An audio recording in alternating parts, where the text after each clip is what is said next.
Good evening, everyone, or good morning. My name is Pranamya, and I'm very, very happy to be presenting a very, very beautiful thematic presentation today called SＡKSHI. I'll let Dushyanth Sridhar introduce a little bit more about that, but one thing I wanted to say is that this whole experience has been a journey for me as well, and I think being able to watch such beautiful artists that will be performing today is a really, really wonderful experience. And the whole presentation will be inaugurated by Dakshina Vaidyanathan, and she's a beautiful, beautiful dancer, and I will introduce her a little bit later on.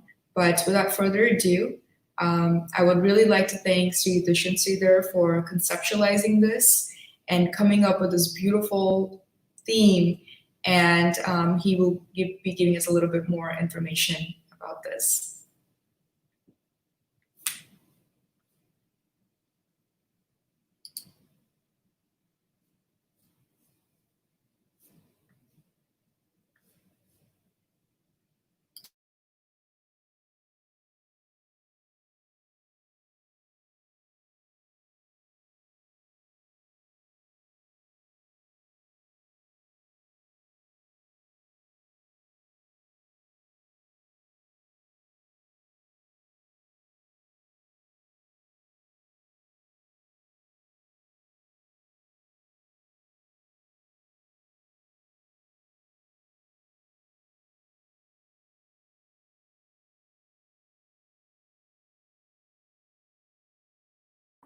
Which is witness. There's a very famous shloka which goes like this. Vatsalya abhaya pradana samayat artarti nirvapanat audaryat adhasoshanat aganita shreyah padah prapanat sevya shripati rekayeva jagatam yetecha shat sakshinah prahladascha vibhishanascha karirat panchal ahalya dhruva. These are the 6 witnesses. What are these witnesses to? See, I did state at the commencement that we are going through troubled times. When we go through troubled times, there is a question even in the believer's mind, in the astika's mind. We say God is omniscient, omnipresent, who is sarvagya, sarvavyapi, sarvashaktitva. All these auspicious attributes are vested in him. So in such a scenario, why is he not able to annihilate the problems that we face? Is God a human creation? Do we say that God exists because we want to create a certain fierce psychosis amongst followers? A very pertinent question. Then we need to understand, if there have been such people who have been troubled in the past, and have they also been troubled to this extent where they have found no recourse, where they have not found anybody who is able to attend to them? No. This shloka says there are 6 people who are witnesses to the Lord's mercy, uninterrupted, unadulterated mercy and love. So he has showcased his mercy in 6 different forms to these 6 people. So the qualities go like this. Vatsalyat, abhaya pradana samayat, artarti nirvapanat, audaryat, adhasoshanat, aganita shreyah padah prapanat. So these are the 6 qualities or 6 forms in which the Lord's love or mercy has been showcased. To whom? Who has done this? Who has showcased the Lord? Sevya Shripati Rekayeva Jagatam, the one who is known as Shriyapati, the consort to Shri. Yetecha Shat Sakshinaha. So these are the 6 witnesses. Who are the 6 witnesses? Prahladascha, Vibheeshanascha, Karirat, Panchal, Ahalya, Dhruva. The 6 people from Prahalada, Vibheeshana, Gajendra, Ahalya, Draupadi and Dhruva. These are the 6 witnesses. In this segment, we will be experiencing the bliss of listening to Dhruva Charitra, Swayambhuva Manu. Manu is supposed to be the ruler of a certain period. So we have Swayambhuva Manu. This Manu had two sons, Priyabrata and Uttanapada. So Narayana Bhattadri in his magnum opus Srimad Narayaniyam sums it up. Uttanapada Drupadir Manunandanasya Jaya Babhuva Suruchir Nitarama Bhishta Anya Sunitiriti Bharturanadritasa Tvameva Nityamabhi Agati Sharanam Gadabhut. So here we have the king Uttanapada, something very distinguishing about this king. What my Acharya used to state was his feet were above his shoulders, Uttanapada. So, well, he had two wives. That was very customary of kings in those days. One was called Suniti, the other was called Suruchi. Through Suniti, the king had a son called Dhruva. Through Suruchi, the king had a son called Uttama. Suruchi was the most favorite wife to the king. So one day, as she was experiencing her son being fondled and cuddled by the father, Uttama, the boy, was seated on the lap of the king. Dhruva, the other son, was looking at this, how his brother was being pampered. So he came running to the father and he found the other lap empty. So he sat on that lap, assuming that he will also be showered of the same love that the father was giving it for the other son, Uttama. Suruchi pulled this son out, Suniti's son out, Dhruva out, and said, "What audacity that you have to go and sit on your father's lap when you are not born of me. I have not mothered you. You are so unfortunate that you are born of that Suniti. You are not born of me, Suruchi. So in this case, you should not be a recipient of your father's love." And every word, she was oblivious of the fact that she was dealing with a 4-year kid. Every word of hers was as sharp as any weapon. Saint Tyagaraja, who is revered in the classical Carnatic music as one amongst the Trinity, who lived a major part of his life in Thiruvaiyar, he says in his Kriti, Sa patni matayau suruchi che kana shulamai namata vinoda churu kana talaka shri harini dhyaninchi sukhim paga leda Yetu kana kana ruchira Sa patnima Suruchiche Karanashulamai. So every word that she uttered to Dhruva, the little boy, was as if an iron trident were to be put into blazing fire and taken out and inserted into the ears of a person. Every word of hers was as piercing as a hot trident. This boy went to his mother Suniti and confessed of what all that transpired between him and his stepmother. Suniti was helpless. She said, "I have been humiliated by the king. I have been humiliated by my co-wife. Today, it is the turn of my son. I have nothing to offer you, my dear son, but if you yearn for fatherly love and affection, there is only one, the universal father, Mada Revi Pamasi Bhagavan Vasudeva Pitame Jatasoham Janani Vayoho Ekalaksham Dagayaha Datto Yushmat Parijanataya Deshikai Apyataswam Kinte Bhuya Priyamitikiras Neravatra Vibhasi, says Vedantam Venkatachalapathy. So go seek the grace of that supreme person. The boy asked how. She said, "I am clueless. I do not know. I just know that he will give you that love." As he ventured out of the kingdom, Bhagavata Purana tells that this little boy met up with Narada Maharshi. Purana Ratnam, the gem amongst Puranas, which is Vishnu Puranam, states that the boy met up with the Sapta Rishis. In either case, be it Narada or the Sapta Rishis, they all advised him in unison. They said, It is only Achyuta. Chyavanam means to betray, to give away. Achyuta is the one who never betrays. Pray to Achyuta, pray to Govinda, pray to Janardana, pray to Purushottama, pray to Madhava, pray to Keshava, pray to Hrishikesha. So everybody said, pray to that Paramatma, Parabrahman, Sriman Narayana, who will shower that love that you yearn for many people. Boy went into the forest and he performed Panchagni Tapasya, fire lit on 4 sides. The 5th is the sun. He lived on tubers and fruits the first 15 days, then made it once a month. Then he lived on water, survived just on water, and then it was just on Vayu. He just consumed air. There was nothing which was consumable. It was just air. Abhakshaha, Vayubhakshaha.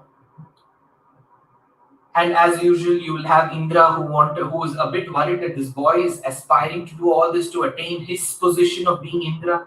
He tried to torment the boy, but the boy withstood all obstacles. And the boy, he prayed to that Supreme Narayana, and Narayana was immensely impressed with the steadfast devotion of this boy, and he appeared in person. And as there was effulgence everywhere, radiance that was enveloping the boy, he opened his eyes to see a resplendent form in front of his eyes. Lotus petal-like eyes, sesame flower-like nose, a corn-shaped neck, coral-like lips, and the rows of teeth that glistened looked like pearls that were fitted on either jaws. It was such a beautiful sapphire blue-hued body, with a beautiful gem called as Kaustubha in his chest, the Srivatsam, the mole upon which was seated Mahalakshmi. And as the boy looked at the Lord, he felt he was in a different realm, a different world. The Lord knew that the boy was aspiring for fatherly love. He took away the conch from that palm, the palm that was holding the conch. He took away the conch and extended that palm till the boy's chubby but very, very tender cheeks. And as he touched Kapola Deshe, all of our Acharyas state, because Panchajanyam, the Shankam, is a personification of Pranava Mahamantra because it emanates sound. Vedam is the Dharma Moolam for us. Vedokhilo Dharma Moolam. So that Pranavam which emanates from the conch is now being that which held that conch, that palm goes till the cheeks of this boy. And as it touched Kapola Deshe, the boy who had so much of sorrow that was inside him, that all gushed out, and as he couldn't speak, he was falling short of words. He was choked with emotions. Tears started running down his cheeks. The Lord wiped those tears, put the boy onto his lap, and hugged the boy and said, "This is what you aspire for. Whenever you feel like, think of me. I'm there. I'm your father." So this small act of Dhruva Charitra, what happened after that, he got Dhruva Padam, and what happened to Uttama is, you can always refer to a lot of the other lectures of stalwarts. I have also spoken on Bhagavatam in English and Tamil. You can refer to that. But this incident is a reminder of the Lord's unconditional mercy to his devotees. So we get to witness the Lord's mercy here, and Dhruva Charitram will be performed by Vidushi Dakshina Vaidyanathan in the very revered classical Bharatanatyam style.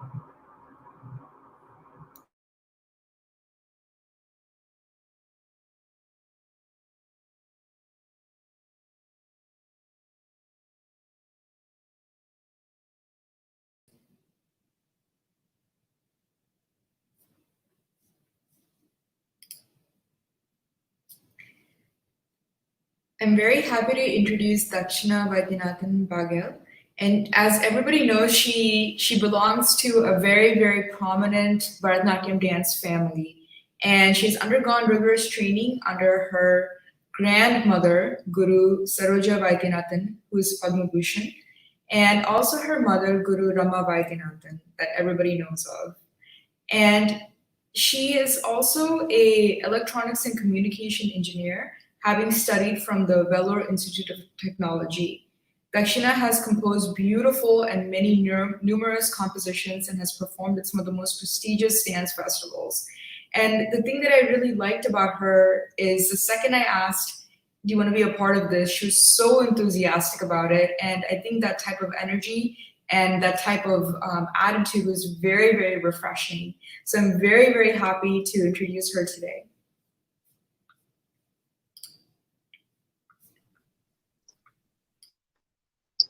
Namaskar.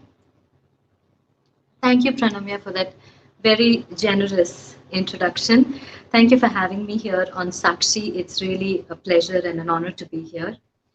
Thanks to Dushyanth ji for such an insightful discourse on Dhruva and on all the characters that we are going to see today as further we proceed. As we have already heard from Dushyanth ji about the story of Dhruva, when Pranamya asked me to present a piece on Dhruva, I started wondering, what about Dhruva is so special?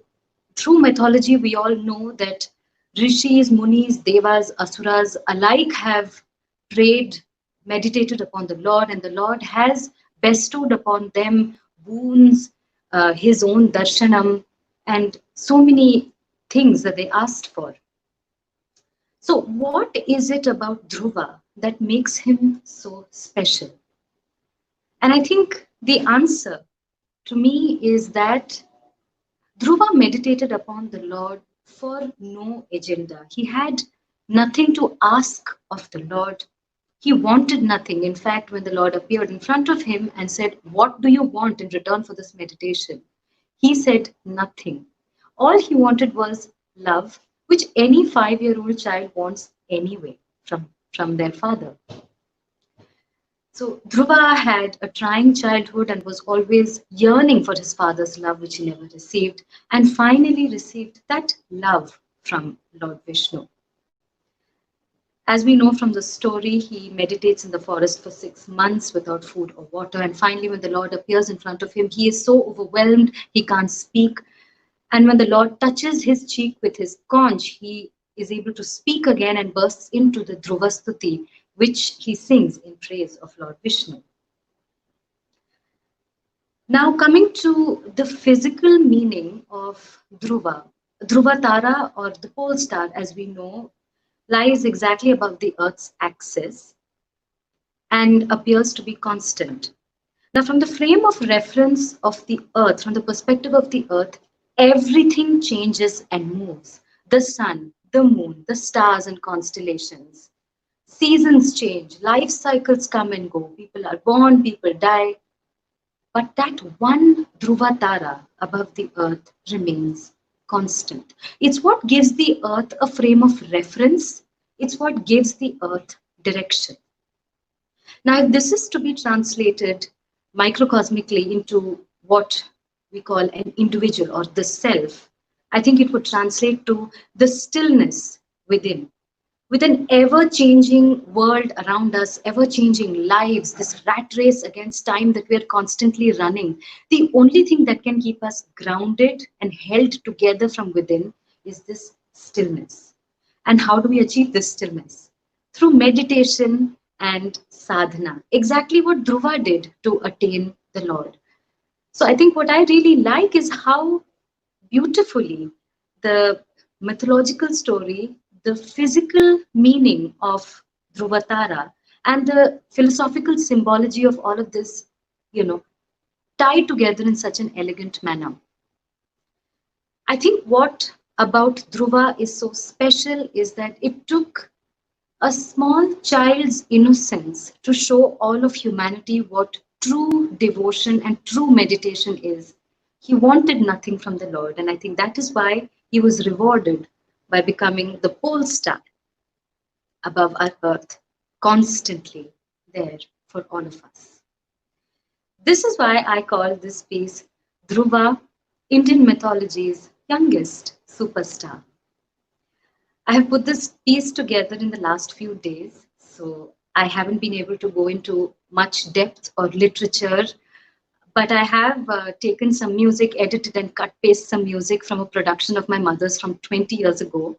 I've also just added a little bit of the Dhruva Stuti, which I downloaded from the internet. So please bear with the lack of professional editing. I present Dhruva.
सञ्जीवयत्यखिलशक्तिधरः स्वधाम्ना अन्याश्च हस्तचरणश्रवणत्वगादीन् प्राणान्नमो भगवते पुरुषाय तुभ्यम् एकस्त्वमेव भगवन्निदमात्मशक्त्या मायाख्ययोरुगुणया महदाद्यशेषम् विश्वानुविश्य पुरुषस्तदसद्गुणेषु नानेव दारुषु विभावसु मद्विभासि मद्दत्तया वयुनयेदमचष्ट विश्वम् सुप्तप्रबुद्धैव नाथ भवत्प्रपन्नः तस्यापवर्ग्य शरणं तव पादमूलम् विस्मर्यते कृतविदा कथमार्तबन्धो स्थानाभिलाषी तपसि स्थितोऽहम् त्वां प्राप्तवान् देव मुनीन्द्रगुह्यम् वाचं विचिन्वन्नपि दिव्यरत्नम् स्वामिन् कृतार्थोऽस्मि वरं न याचे हरे Krishna Krishna Krishna Hare Hare Hare Ram Ram Ram Hare Hare Hare Krishna Krishna Krishna Hare Hare Hare Ram Ram Ram Hare Hare Hare Krishna Krishna Krishna Hare Hare Hare Ram Ram Ram Hare Hare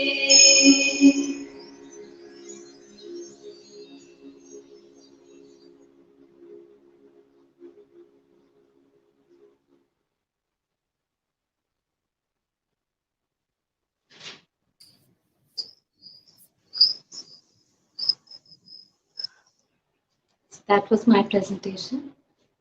Over to you, Pranamya. That was so beautiful, Dakshina. It's really hard to believe that you put that together in just a few days. I especially love the way that you showed the constellations in the beginning, and putting the Dhruva Charitram slokam in the end was, I think it was really, really great. I really enjoyed it. It's something that hasn't been seen or done dance before, and I think that the way that you depicted it was just really, really beautiful. Every second of it was so beautiful. So thank you so much for doing this, and we really, really enjoyed watching you. Thank you. Thank you for having me here. I am very, very honored to present Shijith Nambiar, who is an internationally acclaimed performer, choreographer, and teacher of Bharatanatyam. He was a former faculty member of the world-famous Kalakshetra, and he has established an independent creative based on identity of his artistic versatility. He has produced beautiful productions, and all of them have been presented at a national and international level where they have been appreciated by everyone. He has an exceptional sense of music and rhythm, and you can see that in his choreography. Partners in life and stage, Shijith Nambiar and Parvati Menon have been ambassadors of Bharatanatyam for over a decade. Together, they explore the intricacies of Bharatanatyam together. They worship the spirituality of Bharatanatyam together. They pursue the dialogue of cultures in Bharatanatyam. And finally, they take you to experience Bharatanatyam. Both of them, Shijith and Parvati Akka, are recipients of the Ustad Bismillah Khan Yuva Puraskar Award by the Sangeet Natak Academy. And I am so delighted to have him present with us today. And I remember Shijith a long time ago, before I was in medical school, he taught me a small Meera bhajan, and I asked Amma, I saw his performance and I really was like, Amma, I really want to learn something from him. And she, somehow made that happen. And since that time, since that encounter, he's somebody that I admire so much. His dance is so amazing, and even personality too. He's somebody that I really look up to, and somebody that he's a role model for me and for everyone in our generation. So with the utmost gratitude, I would like to invite Shijith.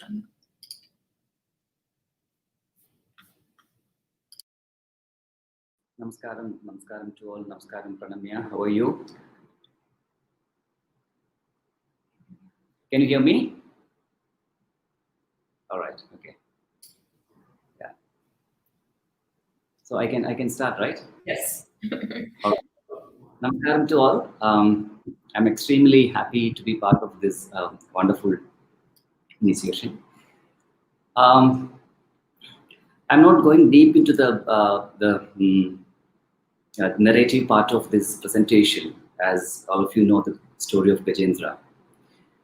The story of Gajendra has moved everyone from a child of 5 years old to old people. Everyone has, like their own inspiration, and they're inspired from the story, and they have their own imagination and perception about the story. May the Almighty bless you. Let us witness the glories of Vishnu. Over to the presentation.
That was so beautiful, Anna. That was really, really amazing. I love the way that you integrated like an alaripu and how you merged that into Shirasagara and the way that you depicted the elephant when it was crying out for help and when the elephant sees when Gajendra sees Vishnu, it was really, really beautiful. Thank you so much for everything. And you've also choreographed this specifically for this, and I think Such a short time. yeah, in such a short time. So it's just so beautiful, beautifully done. We all enjoyed it so much. It was a treat to watch you. Thank you, Pranamya. You're doing a wonderful job. Congratulations.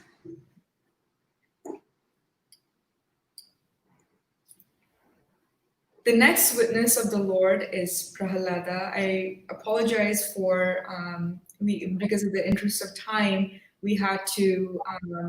We will be uploading the commentary about Gajendra Moksha by Sri Dushyanth Sridhar onto the Facebook site. It'll be a very beautiful commentary, and I think it'll really add to Shijithana's presentation. So the next witness of the Lord is Prahalada, and it'll be performed by Sri Vedantam Venkat, and I will be introducing the artist after the commentary.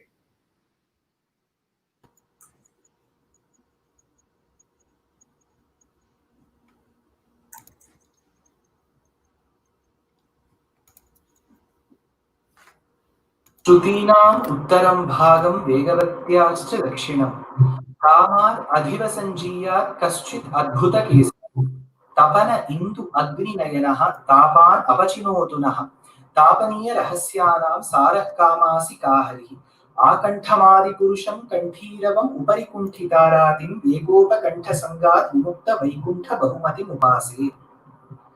These are beautiful verses from Vedanta Deshika's composition on Lord Nrisimha that describes what kind of an extraordinary avatara incarnation that Nrisimha is. Why was this incarnation primarily taken? In Srimad Bhagavatam, as narrated by Shuka Brahmam to Parikshit, in the 7th canto, he describes the emergence, the Avirbhavam of Lord Nrsimha from his mother, which was the pillar, to annihilate the demoniac force, the Asura called as Hiranyakashipu, and to provide love to Prahalada. If you remember the SＡKSHI verse that I said at the commencement, Vatsalyat Abhayapradana Samayat Artarti Nirvapanat Audaryat Agasoshanat Aganita Shreyaf Padaf Prapanat. So of these 6 methods of showcasing his love, his mercy, the Lord through his Vatsalya, through his motherly love, protected Prahalada. Who is this Prahalada? Who is this Hiranyakashipu? Some Puranas state that while a yajnam is being conducted, there are 5 seats plated in gold that is reserved for those Ritvaks who are performing. The 5th seat, which is reserved, is called as Hiranyakashipu. So this child, the eldest of his sons, who was the son of Kashyapa, so to Kashyapa and Diti were born sons, and of the eldest of these sons was this boy, who crawled to that 5th seat and sat. So the rishis who saw this act said, he has sat on Hiranyakashipu, the seat, so this child will be called Hiranyakashipu. Hiranyakashipu developed into a very, very strong king. He married a princess from the Danava clan called as Kayadhu. And Kayadhu and Hiranyakashipu, they lived a happy life. Nrsimha Puranam tells that at one point in time, while he went on to Kailasha to perform, undertake tapasya, penance, it is believed that one Brahmana was reciting the Ashtakshara mantra of Narayana. Since his brother Hiranyaksha was killed by Narayana's avatara called Varaha, he had a disgust to the name, so he returned. And later she was pregnant, and at that point in time he wanted to accrue more prowess, and that's when he left towards Mandara Parvatam. The region where he ruled is largely believed to be Moolasthana, which is today called Multan in Pakistan. And to perform penance again, he went to Mandara Parvatam, which is largely believed to be in the state of Bihar. So at this point in time, Indra, the lord of Amaravati, wanted to abduct Kayadhu, who was pregnant, so that he could kill the fetus.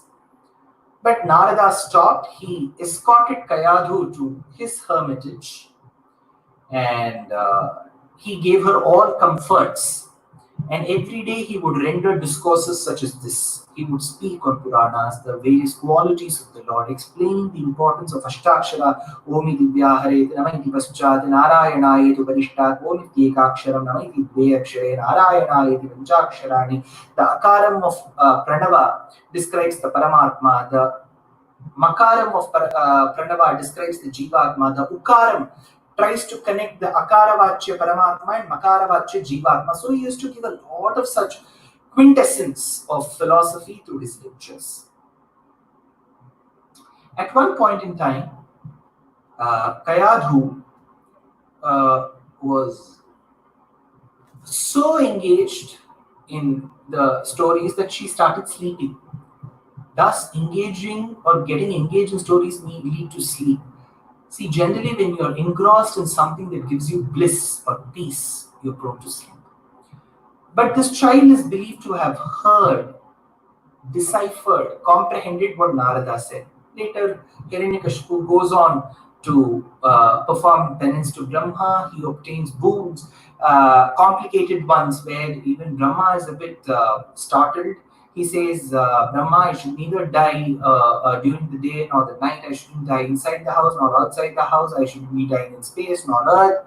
I shouldn't be dying at the hands of a human being or an animal. I shouldn't be dying at something which is animate or inanimate, dry or wet. All complicated things. And finally he said, I shouldn't be dying at the hands of something which falls under the ambit of your creation. You shouldn't have created that. Brahma was relieved. He knew somebody had created him. So that person who has created Brahma doesn't fall under the ambit of Brahma's creation, right? So he said Tathastu and left that place. Hiranyakashipu, out of a sheer envelope of ignorance, thought that he had won over death and he was immortal. While he came back to his palace, he was doubly happy to see Kayadhu with a beautiful child that was brewing innocence and resplendence in her hands. He was called Prahalada, and he thanked Narada for having rescued his son. He won over the Devas. He lived a very, very comfortable life. He started tormenting Brahmanas. He even commanded or ordered that every temple should have idols of him, should be worshipping him. On the other hand, he wanted his son Prahalada to be trained by the sons of Shukracharya called Shanda and Amarka. So these sons of Shukracharya tutored Prahalada, but Prahalada, on the other hand, tried to tutor the other fellow mates, the classmates. He used to pull all the students under the banyan tree and would say, "Now I shall recite Narayana Nama." Purandaradasa, or the Pitamaha of classical Carnatic music, says in one of his beautiful Devar Namas, Kashtadallirali, Utkrishhtadallirali, Yeshtadaru Madikettu Irali, Krishna Krishna Vembo Sishyaru Veduva, Ashtakshara Mahamantrada Namava Narayana Ninda Namada Smaraneya Saramritavu Yenanaligege Barari Narayana. Oh Lord, you are there with us through all times. You are the one who is residing within us. You are there with us. So these were the kind of sermons that he used to give to the other students, and the students thought that this boy of their age was doing a better job than their own teachers. So the teachers thought it was high time that this boy is put back to his parents. So he takes the teachers take the boy to the Sabha Mantapam of Hiranyakashipu and say, "This is your son." The father was happy. He asked, "What did you learn from these two teachers? I've been paying them quite well. What did you learn?" This boy says, "Shravanam, Kirtanam, Vishnu, Smaranam, Padasevanam, Archanam, Mandanam, Dasyam, Sakhyam, Atmanivedanam, Iti Pumsarpitar Vishnu, Bhaktische, Navalakshana." My dear father, I have learned the pristine 9 characteristics of devotion, which is bhakti. Shravanam, passionate listening. Kirtanam, to sing the glory of the Lord. Vishnu, Smaranam, to remember the Lord. Padasevanam, to do service at his feet. Archanam, to do archana, telling his names. Bandhanam, to put your palms together. Bandhanam, dasyam, to be an eternal servant to the Lord. Sakhyam, to be a friend to the Lord. Atmanivedanam, to present the Jivatma as his very own property to the Lord. Okay, this is what I've learned. The father was absolutely shocked. He threw his son. He said he should be punished by throwing poisonous snakes at him. He should be pushed out of the cliff. He should be burnt in the fire. None of this worked. Finally, the boy landed in the Sabha Mantapam. The father asked, "Where is the Lord?" He said, "Sarvatra asti sada asti." Is he there in this pillar? Yes. Stambhe ghattayato hiranyakashipo stambho samachurna channagurna jagadanda kunta kuharo ghorastava bhudravaha shutva yamkira daitya raja hridaye purvakadapyashrutam tam takkaschana sampapada daitosma amboja bhuvishtarad. Tells Bhattadri Narayaniyam, the Lord emerged out of the pillar as a man lion at a time which was neither day nor evening, night. It was he pulled Hiranyakashipu onto his lap, which was neither space nor earth. He sat on the doorstep, which is neither inside the house nor outside the house. He took the weapons, which were the nails, which can be animate and inanimate, wet and dry, and he tore open Hiranyakashipu and blood gushed. Now, who was the virus who was troubling this boy? The very father. And you know what Prahalada said? "My lord, if you wish to grant me a boon, please forgive my father." Look at the maturity of the boy. And he says, "Give me the boon that I shouldn't ever be asking anything from you from now on. So such selfless devotion is what Prahalada exhibited, and Vedanta Deshika tells, Satapatala Bhishane Sarabhasa Attahasodbhate Spurat Kriti Parisputa Dhutike Vivaktre Krite. When the Lord emerged out of the pillars at Nisimha man lion, Kripa Kapata Kesari, through his eyes alone, the boy could sense the Vatsalya, the motherly affection that the Lord was having for him. So the Lord's mercy, his Vatsalya, was poured on Prahalada. So he's our second witness to the Lord's mercy. And we have Vidwan Vedantam Venkatachalapathy, who will be presenting this piece to us in the very traditional Kuchipudi form.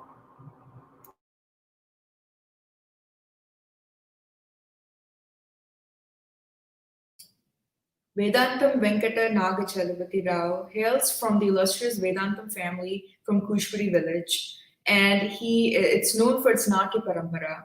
He was initiated into dance at a tender age of 5 by his father, Vedantam Sharma, who has carved a niche for himself in enacting the formidable roles in traditional Kuchipudi Yakshaganas. Chalapathy took to dance like fish to a water. His precision to footwork, his agility, and his ability to emote expressions has earned him admiration from stalwarts such as paternal uncles and all the gurus and the legendary artists in Kuchipudi.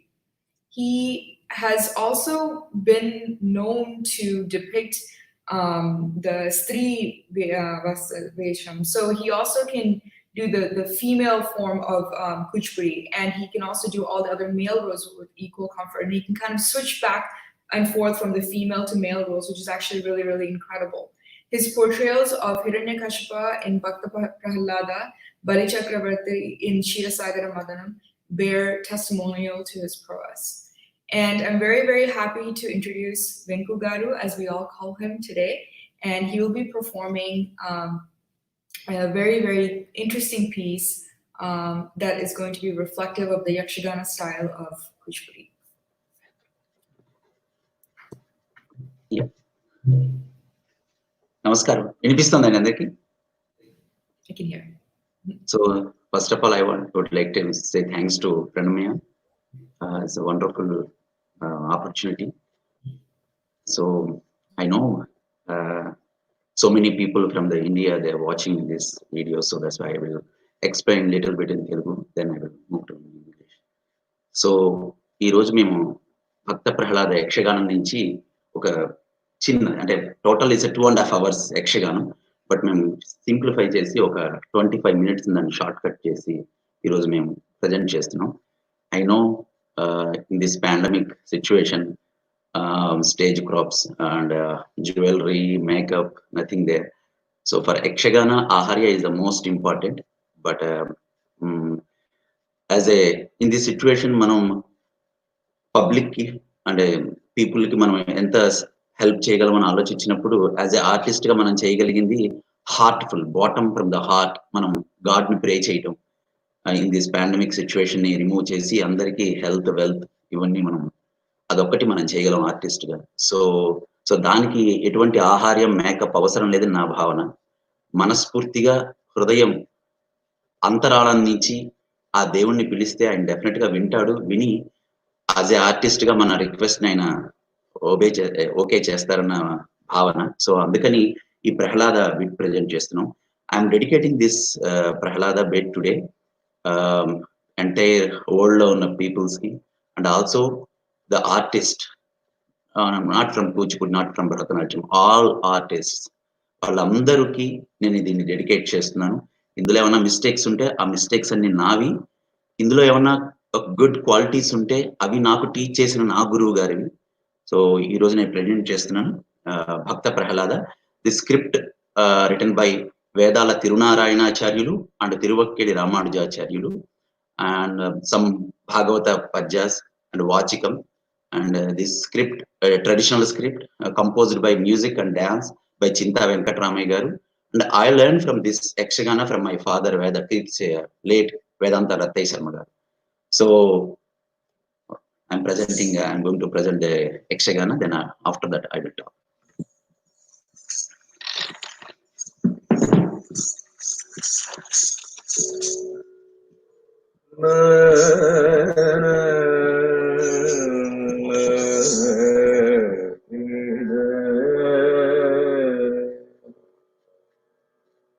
అగజానన పద్మార్కం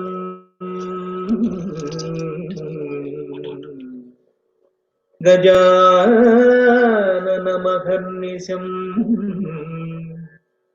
అనేకదం తం భక్తానాం ఏకదంతం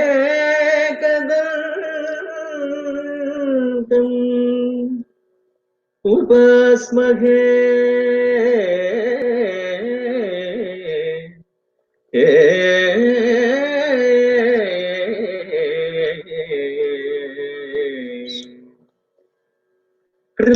దిందాం దిందాం దిగితగదిగితగదిగితగదిగితగదిగితగదిగితగదినతం ఇంతకుతం దీను తగిటతాంగుతగిటతగదిత్తళంగుతళంగుతం తాహతగిటతజం తగిటతగదిత్తళంగుతళంగుతం తద్దిమిగిటదిద్దిమిగిటతగదిత్తళంగుతళంగుతం కటిదొద్దొదిందాం దొద్దొద్దొదిందాం తద్దిగితగతాంగుతగిటతగదిగితగదిగితగదిగితగదిగినతం తగదిగుదదిగినతం తగదిగుదదిగినతం అంబా పరకు దేవి పరకు మమ్మేలుమా శారదాంబ పరకు అంబా పరకు దేవి పరకు మమ్మేలుమా శారదాంబ పరకు వాణి పరకు గేర్వాణి పరకు వాణి చక్కని నీలవేణి పరకు అంబా పరకు దేవి పరకు మమ్మేలుమా శారదాంబ పరకు మూడు మూర్తులకు మూలమైన కూచిపూడిలో వెలసిన బాలపరకు అంబ పరకు దేవి పరకు మమ్మేలుమా శారదాంబ పరకు ఇరితిగా మిమ్ము కోరిన వారిని కవవె కనక దుర్గంబ పరకు అంబ పరకు దేవి పరకు మమ్మేలుమా శారదాంబ పరకు ఓ ఓ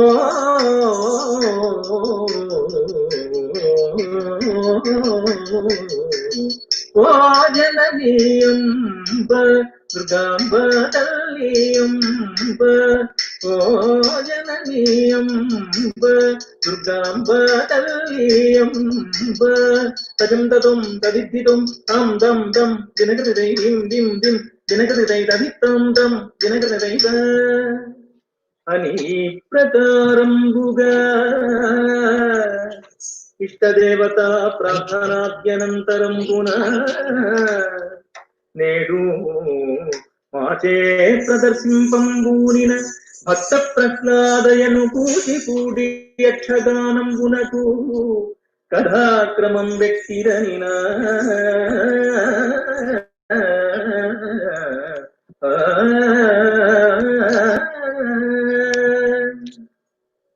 తద్ధన తజ్జను దిగితగతగద్దిగిజ్జను తదిగిణతం దద్ధన తజ్జను దిగితగతగద్దిగిజ్జను తదిగిణతం దద్ధన దజ్జను దద్దిమి దిగితగ తదిగిణత తదిగిణత తదిగిణత వేత్రగస్తుడు వెడలే జన వినుతులె సజ మణి వేత్రగస్తుడు వెడలే జన వినుతులె సజ మణి వేత్రగస్తుడు వెడలే జన వినుతులె సజ మణి వేత్రగస్తుడు వెడలే జన వినుతులె సజ మణి నేత్రములు గిరగిరదిప్పుదు ఆవేత్రమున జనముల నదలింపుదు నేత్రములు గిరగిరదిప్పుదు ఆవేత్రమున జనముల నదలింపుదు గాత్రమున భూషణములు మెరయగ గాత్రమున భూషణములు మెరయ విచిత్ర చిత్రముగనర్తనము తల్పుతును చిత్రముగనర్తనము తల్పుతును క్షేత్రగతుడు వెడలే జన వినుతులెసగ నేత్రములు గిరగిర దిక్కుతు ఆవేత్రమున జనముల నగలింపుతు నేత్రములు గిరగిర దిక్కుతు ఆవేత్రమున జనముల నగలింపుతు గాత్రమున భూషణములు మెరయ జగాత్రమున భూషణములు మెరయ విచిత్రముగ నర్తనము తల్పుతును చిత్రముగ నర్తనము తల్పుతును క్షేత్రగతుడు వెడలే జన వినుతులెసగ అర్ధన తజ్జను దిగితగదగ దిగిజ్జను తదిగిన తుంట. ఎవండవురా నీవు? బల్ నీటుగా బల్ సొగసుగా ఈ సభాస్థలికి వచ్చినాడవు. నీవు వచ్చిన కారణమేమయ్యో ఎరుంగ తెలుపుమురా. ఏమది?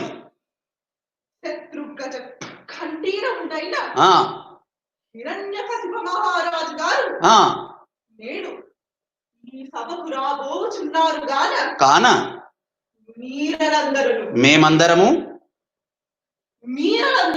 మేమందరము ఇంపొందుగా కూర్చుని హెచ్చరికతో చూడుడి సభాసదులారా. అటులనే నాయన బహు హెచ్చరికతోనే చూచెదము, అటులనే కానిమ్ము. ధాకిటతక ధాకిటకిటతక ధాకిటతక దదిగిణతుం ఝేకిటతక దదిగిణతుం ధాకిటతక దదిగిణతుం నిందు కొలువయున్నాడే నిఖిల కీర్తి గన్నాడే నిందు కొలువయున్నాడే నిఖిల కీర్తి గన్నాడే దండితరిపు దైత్యుడే దానవేంద్రుడు దండితరిపు దైత్యుడే దానవేంద్రుడు నిందు కొలువయున్నాడే నిఖిల కీర్తిని గన్నాడే దండితరిపు దైత్యుడే దానవేంద్రుడు నిందు కొలువయున్నాడే రాక్షసేంద్రుడు నిందు కొలువయున్నాడే. తద్ధన తజ్జను దిగితగదగ దిగిజ్జను తదిగినతుం కన్నక కసిపుడనుడను రుడు కన్నత తోడ తనదు సభకు వచ్చెను కన్నక కసిపుడను దను రుడు కన్నత తోడ తనదు సభకు వచ్చెను కన్నక కసిపుడను దను రుడు కన్నత తోడ తనదు సభకు వచ్చెను కన్నక కసిపుడనుడను రుడు కన్నత తోడ తనదు సభకు వచ్చెను కన్నక కసిపుడనుడను రుడు కన్నత తోడ తనదు సభకు వచ్చెను కన్నక కసిపుడనుడను రుడు కన్నక తోడ తనదు సభకు వచ్చెను కన్నక కసిపుడనుడను రుడు కన్నత తోడ తనదు సభకు వచ్చెను దినకర చేత కోటి దీప్తి వెలిగెడు దినకర చేత కోటి దీప్తి వెలిగెడు దినకర చేత కోటి దీప్తి వెలిగెడు దినకర చేత కోటి దీప్తి వెలిగెడు దినకర చేత కోటి దీప్తి వెలిగెడు దినకర చేత కోటి దీప్తి వెలిగెడు మనుల మకుటమును శిరమున ధరించి మనుల మకుటమును శిరమున ధరించి కనక కసిపుడనుడను రేంద్రుడు కనక తోడ తనదు సభకు వచ్చెను గొడుగులు పడగలు అడే సురకీలను ఎడనెడలి సరుచు పడతులు నడువగ గొడుగులు పడగలు అడే సురకీలను ఎడనెడవి కరుసు పడతులు నడువగ గొడుగులు పడగలు వడి సురటీలం ఎడనెడవి కరుసు పడతులు నడువగ కడుబడి బ్రహ్మాది కామినులు ఇరుగడలను వాడగా కడుబడి బ్రహ్మాది కామినులు ఇరుగడలను వాడగా జను తది తదిత్వం తది త్వం తది తదిత్వం తది త్వం తది కడిగదిత్వం తది త్వం తది దుడుకున రామానుజ పురవతు దుడుకున రామానుజ పురవతు దుడుకున రామానుజ పురవతు దుడుకున రామానుజ పురవతు చెద విదువని రోషము దడి కొనగా చెద విదువని రోషము దడి కొనగా మడిదౌవారి కురుగరూపగ వాదవాది దేవగణ ముగర భగవాదవాది దేవగణ ముగర భగ కనక కసి పుడముదను రేంద్రు కనక తోడ సాధు సభకు వచ్చను దినకర శత కోటి రేతి వెలిగడు దినకర శత కోటి రేతి వెలిగడు మణుల మకుటమును శిరమున ధరించి మణుల మకుటమును శిరమున ధరించి కనక కసి పుడముదను రేంద్రు కనక తోడ తన సభకు వచ్చను రక్షణ వచ్చను దిగిట కటక దిగిచ్చను తరిగిన తొంత విప్రదిత్యాది మంత్రివర్యులారా, చిత్తం ప్రభు. మన రాజ్యమున ముందు ప్రజలందరూ క్షేమమే కదా? అందరూ క్షేమమే ప్రభు. మంచిది. మంత్రివర్యులారా ప్రభు. వారుడగు ప్రహ్లాదుని చందము గంటిది కదా? చిత్తం ప్రభు. తనకు అధీనమైన ఈ దానవ రాజ్యమునందు ఇచ్చలేకపోటీను ఎటువంటి కార్యమునందైనను ఆసక్తి లేకపోటీను వీరు స్వజనులు వారు అన్యజనులు అని ఎంచగా అందరినీ సమాన బుద్ధితో చూచుటయును హీనుని వలె భాషించుటయును ముగ్ధుని వలె ఒదిగియుండుటం చూచి రాజగౌరవోచిత ధీర భీకర భాషా ప్రచారకుడు కాడయ్యదని మనం చాలా జాలిపడబుచున్నదో ఈ మంత్రివర్యులారా.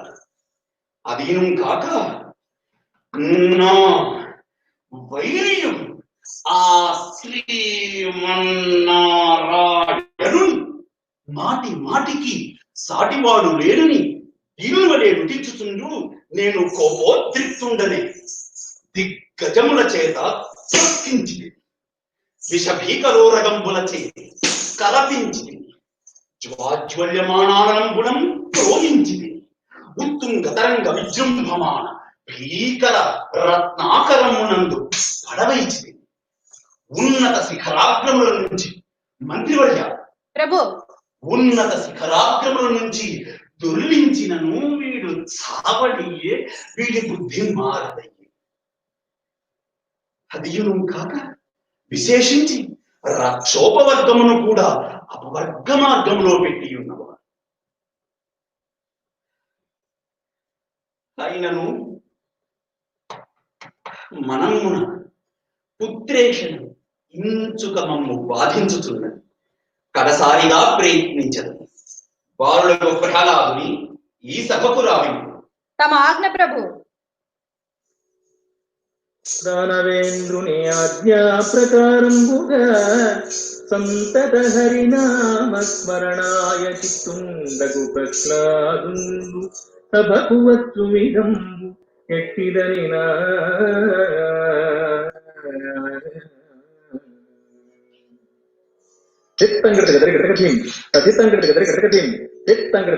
హరి హరి కరి మురాలించి కవగరాద హరి హరి కరి వరద మురాలించి కవగరాద హరి హరి కరి వరద మురళించి కవగరార హరి హరి కరివరర మురళించి కవగరార హరి హరి కరివరర మురళించి కవగరార హరి హరి కరివరర మురళించి కవగరార హరి హరి కరివరర మురళించి కవగరార హరి హరి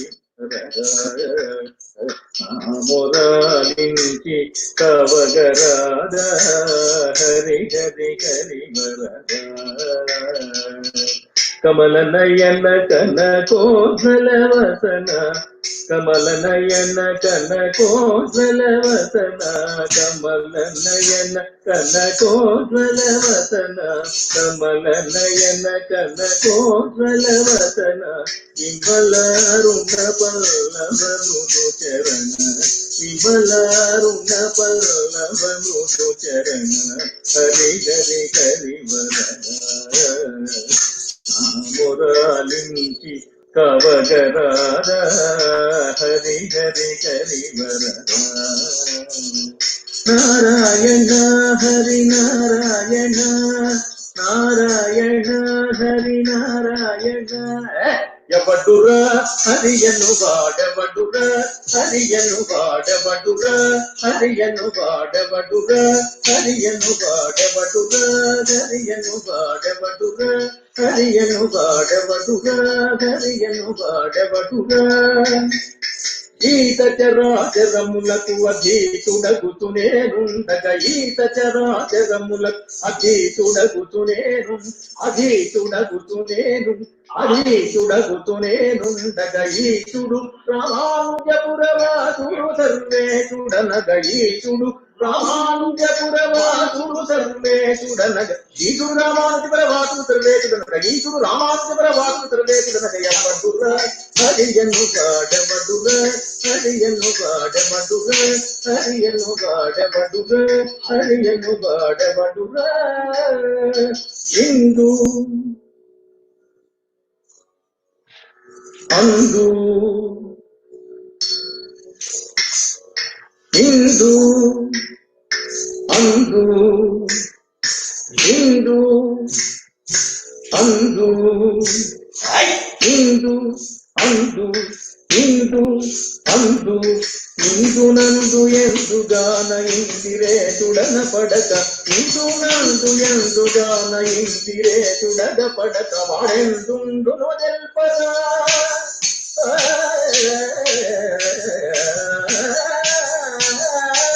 పాడెందుండును తెల్పర పాడెందుండును తెల్పర అపందని నందించద ఎందుండును తెల్పర పాడెందుండును తెల్పర అపందని నందించద ఎవడుర హరియను వాడవడుర హరియను వాడవడుర హరియను వాడవడుర హరియను వాడవడుర తొట్టిరిగిదం తం తరిగినదం తరిగినదం తరిగినదం ప్రహ్లాద ఏడిరా ఎత్తటరా నీదు శ్రీహరి తండ్రి శ్రీమన్నారాయణుడు జనములనందు స్థలములనందు స్థావర జంగమాదులందు లోపలను వెలుపలను సమస్త చేతన అచేతనములందు పరిపూర్ణుడై ఉండునని వేదాలు పలుకుచుండ అబద్ధంబగునా మన హృదయుండవై చూచిన మేలు కలుగు తామస హృదయుండవై చూచిన బాధ కలుగు అద్భుతం చేసి మేలు తలచి ఆ హరిని కనుగొనుమా తనుజకుల అధ్యక్ష. ఏమిరా ఏమి నీ మాటలు? నీ శ్రీహరి జలములందు స్థలములందు స్థావర జంగమాదులందు తుదకు లోపలను వెలుపలను కలడని బల్దిటముగా పలుకుతున్నావు కదూ. అటులైన ఆ నీ శ్రీహరిని ఎందైనను చూపించదవా? ఎందైనను చూపించగలను. ఏమిరా ఎందైనను చూపించదవా? ఎందైనను చూపించగలను తండ్రి. నిక్కముగా చూపించదవా? నిక్కముగా చూపించగలను. ప్రహ్లాద, అటులైన ఆ నీ శ్రీహరిని ఈ సభాస్తంభమునందు చూపించదవురా? చూపించగలను. ఏమిరా ఈ స్తంభమునందు ఆ శ్రీహరిని చూపించదవా? చూపించగలను. ప్రహ్లాద, ఈ స్తంభమునందు రోషహీనుండైన సుదర్శనాయుధుడు కనపడగలుండని అప్పుడు నిన్ను ఈ సామంతులెల్లరూ దుష్ట స్వభావుండని నిందించి ఈసడింప అప్పుడు అసనీఘాతమైన నా ఈ గదా ప్రహారము చే నీ శతము సహస్ర శకలంపులుగా చూపించదవురా? చూపించగలను. నిక్కముగా చూపించదవు కదూ? నిక్కముగా చూపించగలను. అటులో గనక నీవు నీ శ్రీహరిని చూపించితే పితృ రుణము తీర్చుకున్న వాడి అవుదు నాయన, పితృ రుణము తీర్చుకున్న వాడి అవుదు.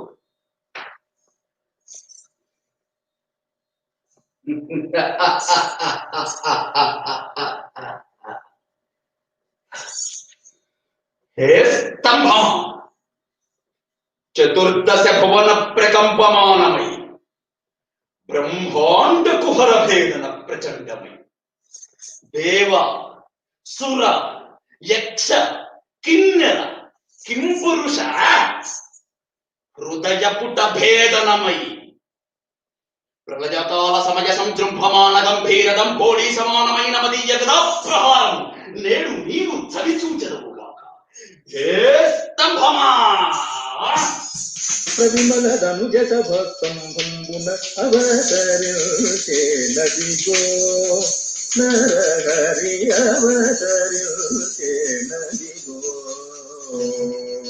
ప్రవిమలదనుజ సభస్తంభంబున అవతరించే నదిగో నరహరి అవతరించే నదిగో.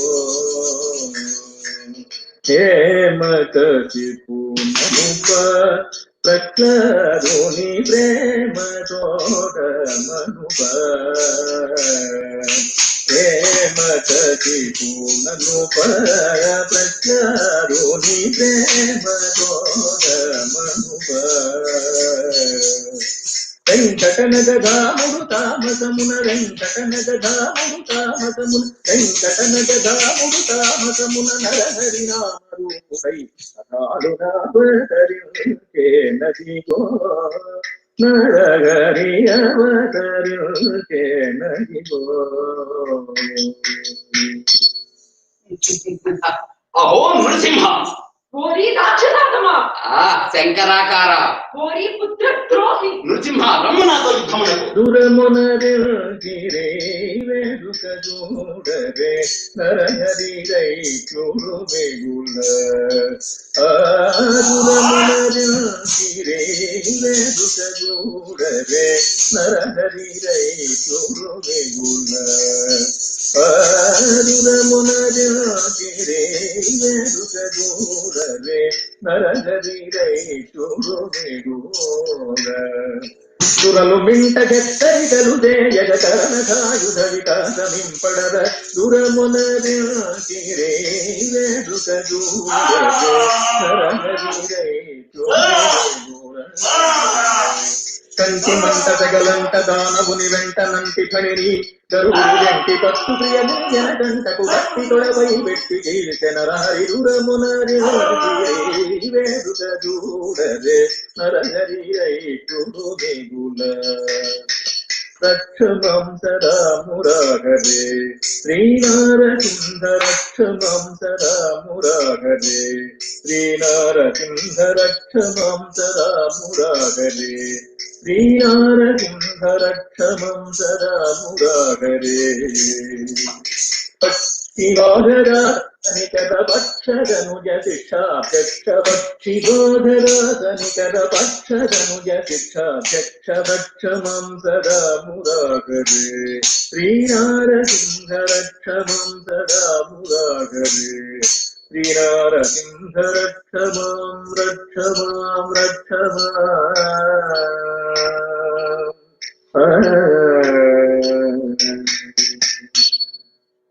यावश्चन्द्र सूर्यश्च नक्षत्रैश्चरतो दिवि यावत्प्रचरितं लोके प्रह्लाद प्रचरिष्यति तावत् सिंहासने तिष्ठन् कृच्छं राज्यं प्रपालय तद्भक्तानां महातेज प्रदानस्त्वमभूतुलैः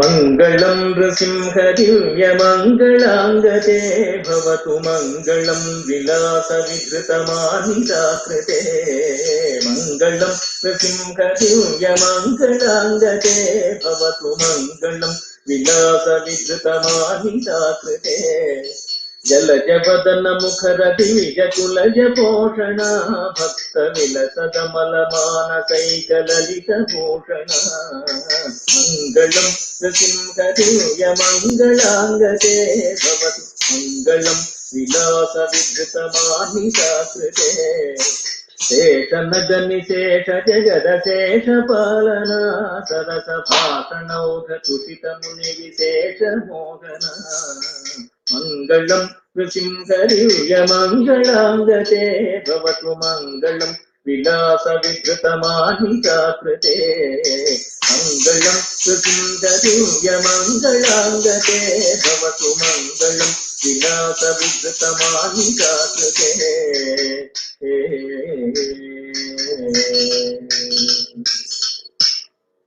स्वस्ति प्रजाभ्यः परिपालयन्ताम् न्यायेन मार्गेण महिषाः गोब्राह्मणेभ्यः शुभमस्तु नित्यम् लोकाः समस्ताः सुखिनो भवन्तु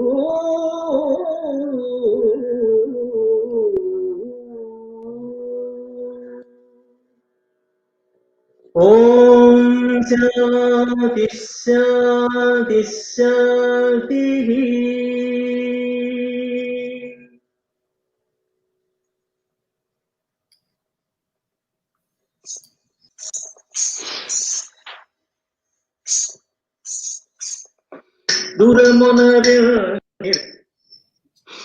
What a beautiful performance, Venkugaru. Thank you so much. Can I please get the name of the other two dancers? I think they're your daughters. She's my younger one. నా పేరు Hasitha. Hasita. Yeah, Hasita Vedantam, and my elder one. నా పేరు చిన్మయ సింధు వేదాంతం. Nice to meet you. I think that was a really, really beautiful, amazing performance, and you have put together a stage with the sideways and everything too. Yeah, that is my basement. I made my basement as a stage. Yeah, because for Yakshagana it's a Vidhi Natakam, right? So that's why I made my basement as my stage. Yeah. So I don't know whether people like it or not. But I think it came out very well, and it's really hard to do something like a Yakshagana with the Vachiga Abhinayas and everything, you know, and do everything in a limited amount of time. And I think it came out really beautifully. And I remember watching you perform this in Dallas on stage. And I think the thing that we all have to learn from our younger generation is how you go from one character to the next. You did multiple roles. And I think that's something that takes a lot of years to master. And it was just such a pleasure to watch you. Thank you so much. Such a beautiful presentation. No. And this time I would like to say thanks to Sri DSV Shastri Garu, and the short time notice and without instruments and just voice ఒకటి record చేసి పంపించారు. So నేను దానికి ఆయనకి thanks చెప్పాలి. So I don't know. I don't know any mistakes in this Yakshagana because no legendary gurus are there in Kuchipudi everywhere. So I don't know whether they like it or not. But nakunna sources lo నేను ఎలా present చేయాలని think చేశాను కానీ నాలో అంటే ఏదో దీన్ని ఇచ్చేయాలని నేను ఏం చేయలేదు. బట్ హార్ట్ఫుల్ గా అందరూ యాజ్ ఎ నరసింహస్వామి బ్లెస్సింగ్స్ వల్ల ఈ పాండమిక్ సిచ్యువేషన్ నుంచి అందరూ బయటికి రావాలి. ఆర్టిస్టులు అందరూ చాలా స్ట్రాంగ్ గా ఉండండి. ఐ నో ఎకనామికల్ గా చాలా ప్రాబ్లమ్స్ ఉంటాయి, బట్ కానీ స్ట్రాంగ్ గా ఉండండి. అందరూ ఆల్ టుగెదర్ మూవ్ ఆన్ అవుదాం మనం. So once again I would like to say thank you. Thank you, Shastri, for putting this together and being a part of this. Yeah. Thank you very much. The next piece will be the next witness of the Lord, and it'll be Vibheeshana. Vibheeshana will be, first we'll hear the discourse by Sri Dushyanth Sridhar, and that will be followed by Sooraj Irinjalakuda's performance. I'm eagerly also waiting to see him perform. And so without further ado, I will start.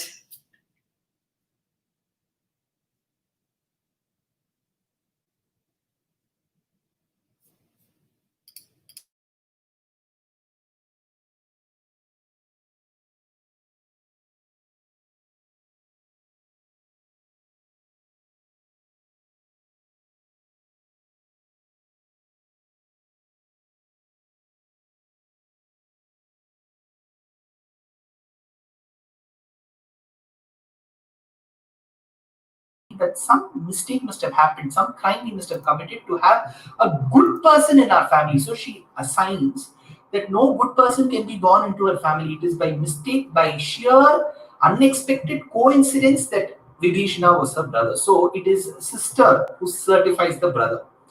Now, while Sita was being abducted, Hanuman came, he burnt Lanka, and after that there was a big board meeting. Ravana called for and he said, see, what should be done now? And that is when Vibheeshana said, you should not have asked this question now. You should have asked this question, what should be done? The question, what should be done? Even before you had the thought of kidnapping Sita, you have done all of it. All the damage is done. Now you're asking this question. But still, there is some way that you can get rid of this Ravana. You give back Sita to Rama. Ravana said, you speak anything but this.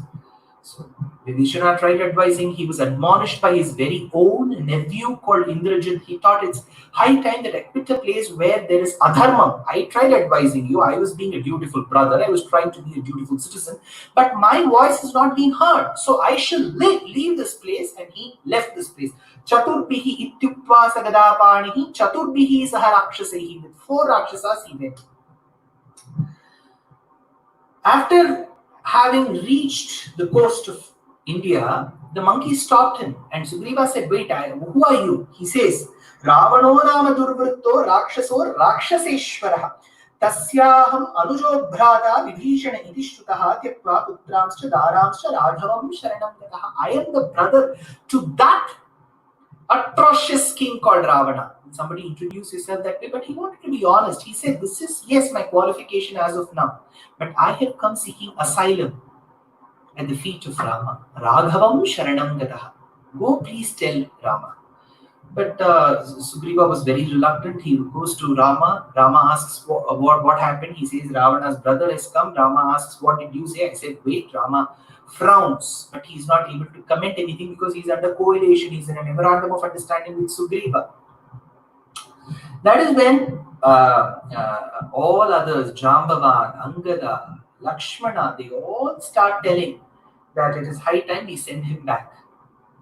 But the only person who has had the first-hand information of visiting Lanka, knowing Vibheeshana and having come back, it is Hanuman who says, no, Vibheeshana is a good person. He has to be accepted. There is on one side Jambavan, Angada, Sugriva who say that Vibheeshana is bad, he shouldn't be given asylum. On the other side, there is one Hanuman who says Vibheeshana is good, he should be given asylum. Rama gives a lot of justification to this from various Puranas, from Vedavakyam, from Samhitas, and finally says, I accept both sides. I will take the best of it. You said Vibheeshana is bad, he shouldn't be accepted. You said Vibheeshana is good, he should be accepted. Now I will tell you, even if Vibheeshana is bad, I will accept him.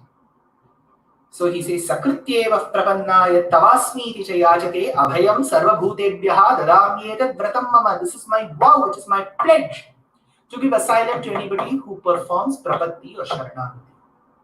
Sharanagati is revered as one of the 32 Brahma Vidyas. It's called Nyasa Vidya. It has got 5 essential characteristics. Anukulyasya sankalpam, pratikulyasya varjanam, rakshishyati iti vishwasaha, goptrutva varanam, khatpanyam.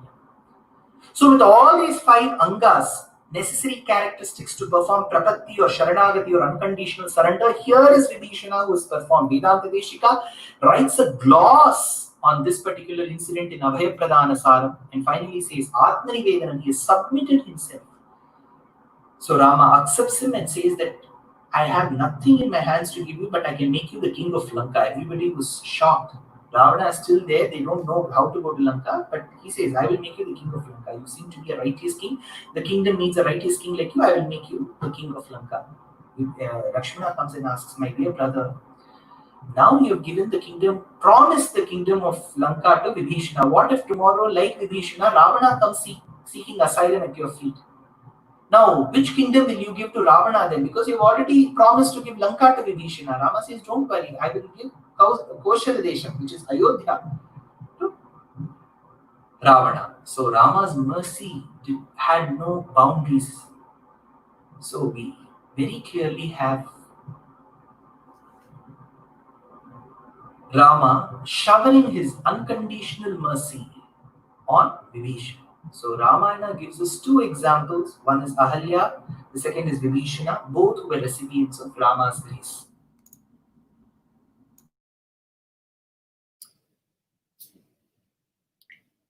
Vibheeshana will be performed by Sri Sooraj Nambiar. Sooraj Anna was initiated into Kuriyatam at the age of 10 by Guru Ammanur Madhava Chettiyar, and he had his debut performance in 1991 at Natana Kairali.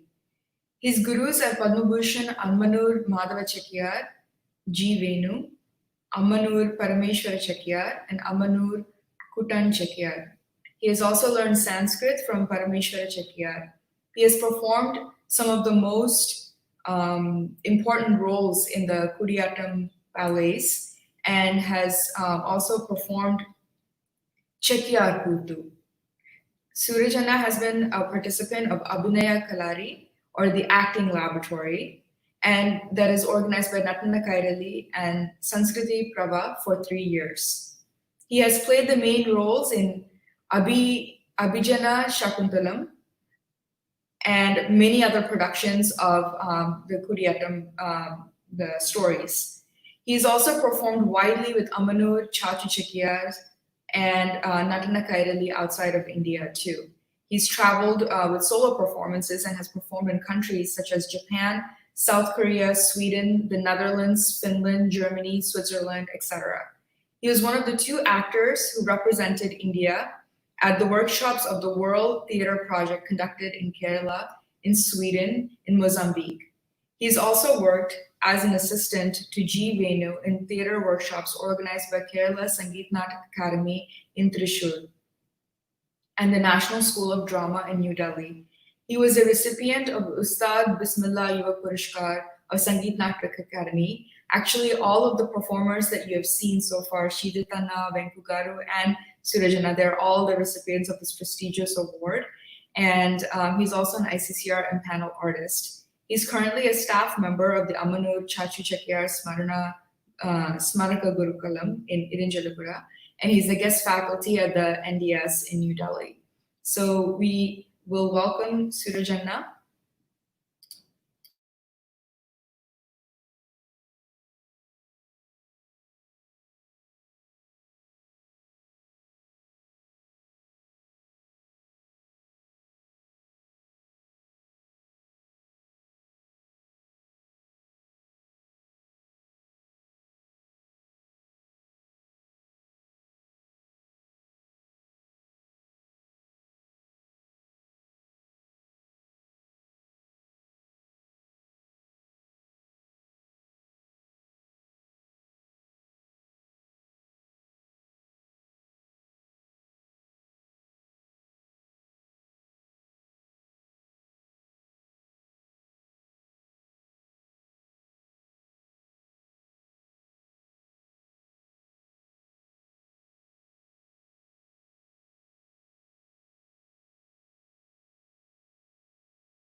while we're waiting for Anna to connect, I just wanted to take a minute to talk about kind of how this concept came to be and also talk a little bit about Sri Dushyanth Sridhar.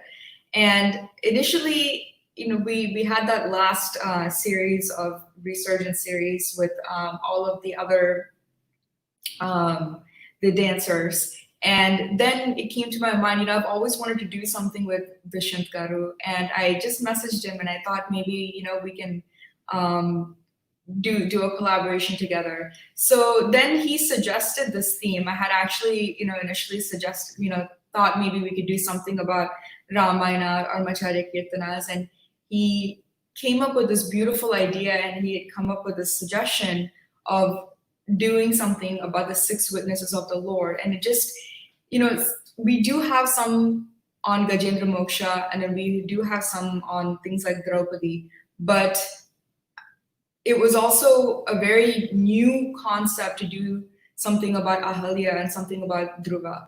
And I think the artists just really came together really well. So I just wanted to take a minute to really thank him. And he has provided us with this beautiful opportunity to come together from all across the world, from everywhere, in order to do this.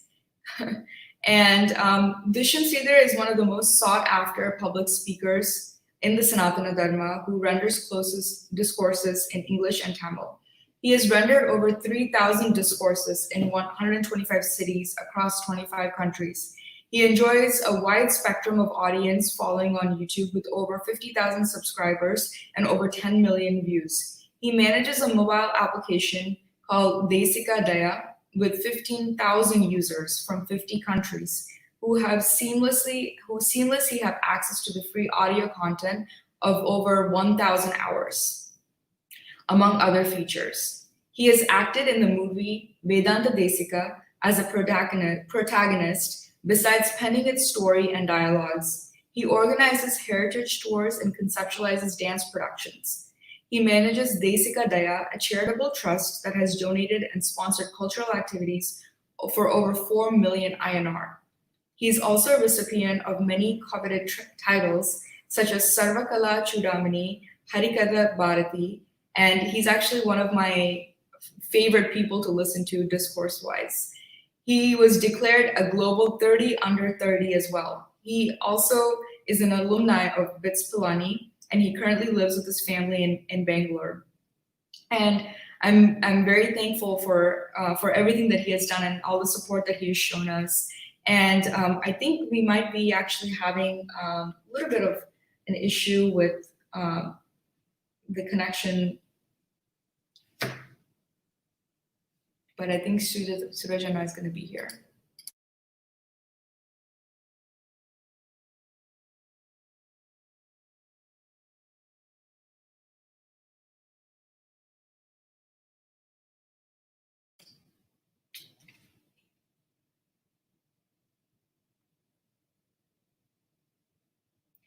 Since we missed Gajendra Moksha earlier, the explanation and the commentary about Gajendra Moksha by Sri Dushyanth Sridhar, I think this would be a good chance for us to listen to that commentary.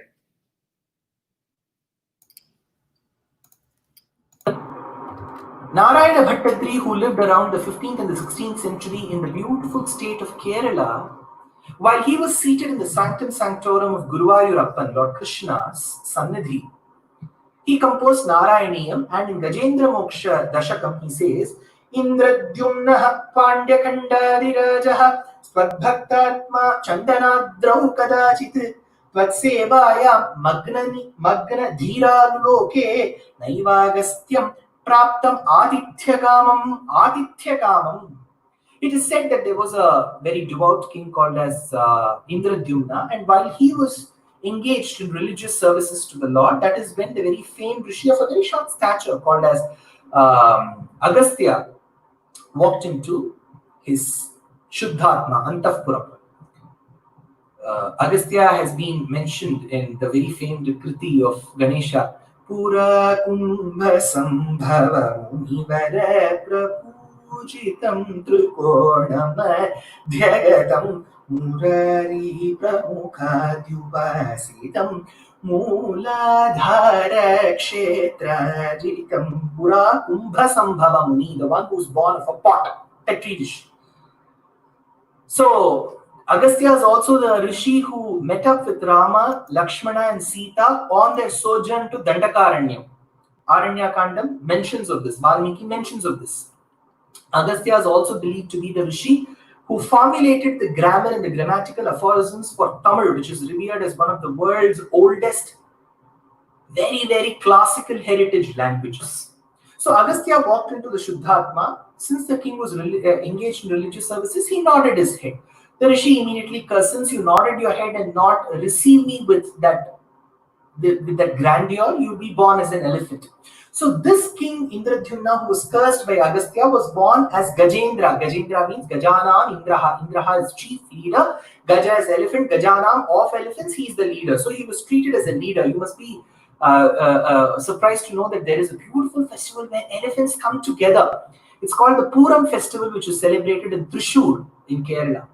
So this elephant was the celebrated elephant. The female elephants came along. They were at the foothills of a beautiful peak called as Trikuta Parvatam. They saw a forest of blossoming lotus flowers. Pundarika Vanuchi Runtaka Lochana, says Vedanta Rishika. The elephant wanted to pluck one of the flowers in style, and it put one of its foot into the waters, and as it plucked and was about to turn, the elephant couldn't turn. He couldn't turn. He noticed that his foot was caught. It was caught in the jaws of a crocodile.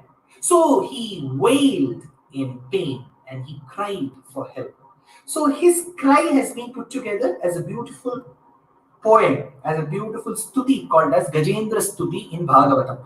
The elephant wouldn't have opened its mouth and recited the shlokas, but its intent, its devotion, because Shuka Brahman says, Haryarchananubhavena yadgajatve apyanusmritihi. This elephant, which was previously a king, was able to remember. See, there are very few Atmas, blessed Atmas, who can remember their past births. They are referred to as Jati Smaraha. So Shuka Brahman says this elephant was a Jati Smara. It was able to remember Bhakti Yoga of its previous birth. So it put an ode of devotion to the Lord, saying Adi Bijaya, Adi Karanaya, the one who is the first cause, but the one who has no cause for him, because the first cause shouldn't have a cause.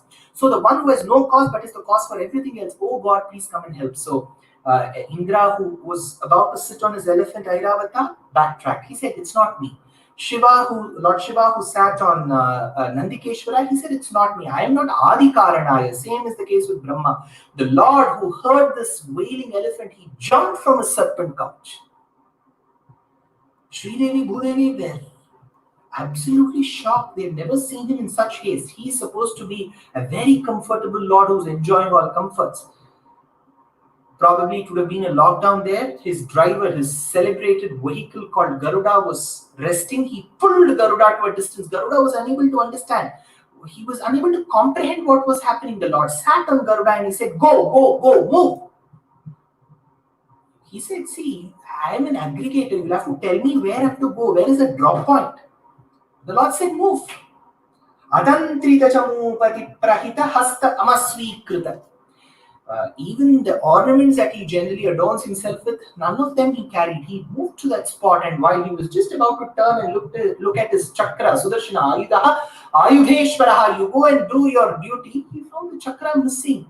And when he looked down, the chakra was actually cutting the crocodile at that place where, when opened, the jaws would open and the elephant's wounded leg could be brought out.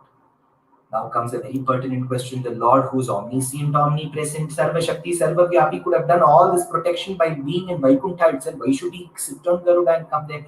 See, this is an elephant, an animal.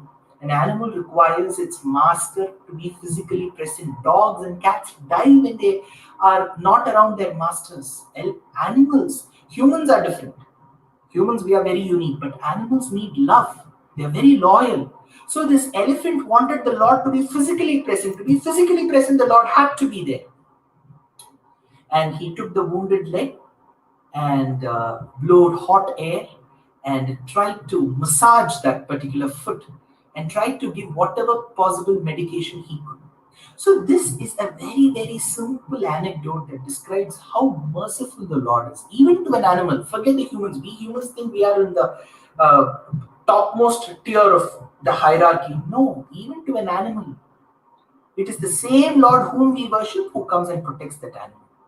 So Gajendra Moksha is a beautiful incident that amongst, in our topic Sakshinaha, the witnesses of the 6 witnesses, Gajendra Moksha Vrittantam describes the Lord's incessant mercy and his ability to remove the distress. And the elephant is a standing example to the Lord's mercy. This beautiful.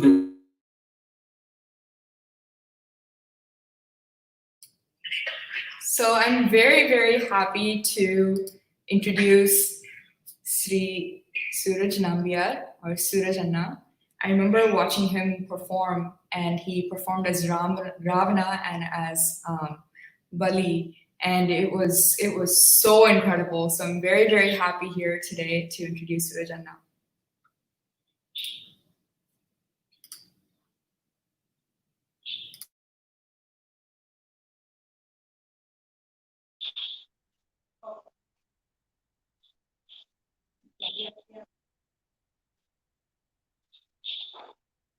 Okay, so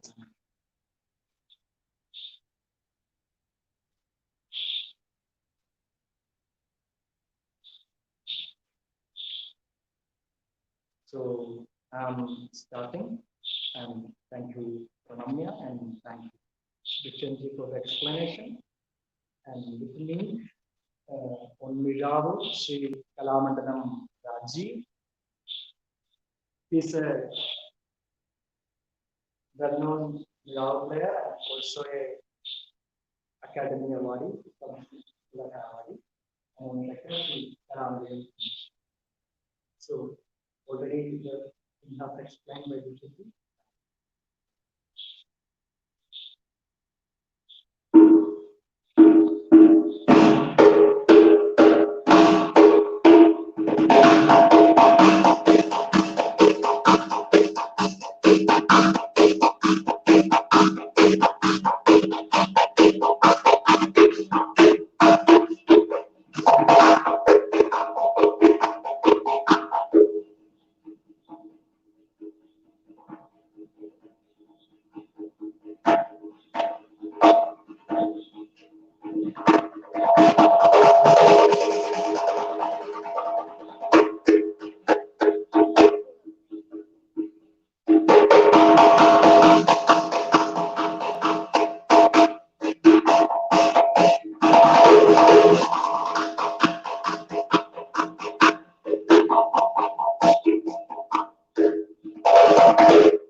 Thank you so much, Sooraj Anna. That was really, really beautiful.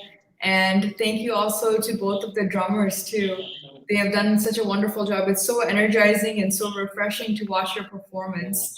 And next, yeah. Can you please come a little closer to the screen, Sooraj Anna? We can. Okay, thank you. We also have Aparna Chechi that was helping out with the subtitles too. So thank you so much for that.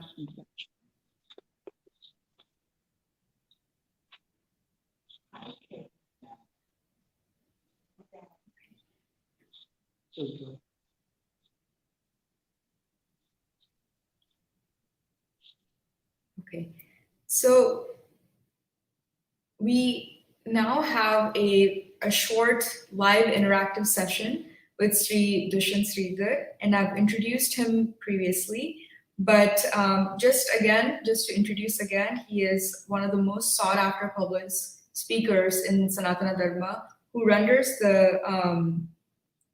the discourses in English and Tamil.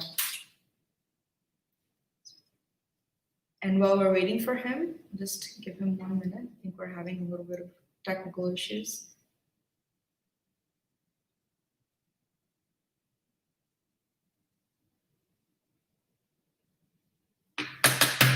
We also have some of the other artists too.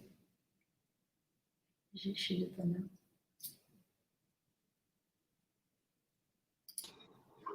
Hi Anna, hi again.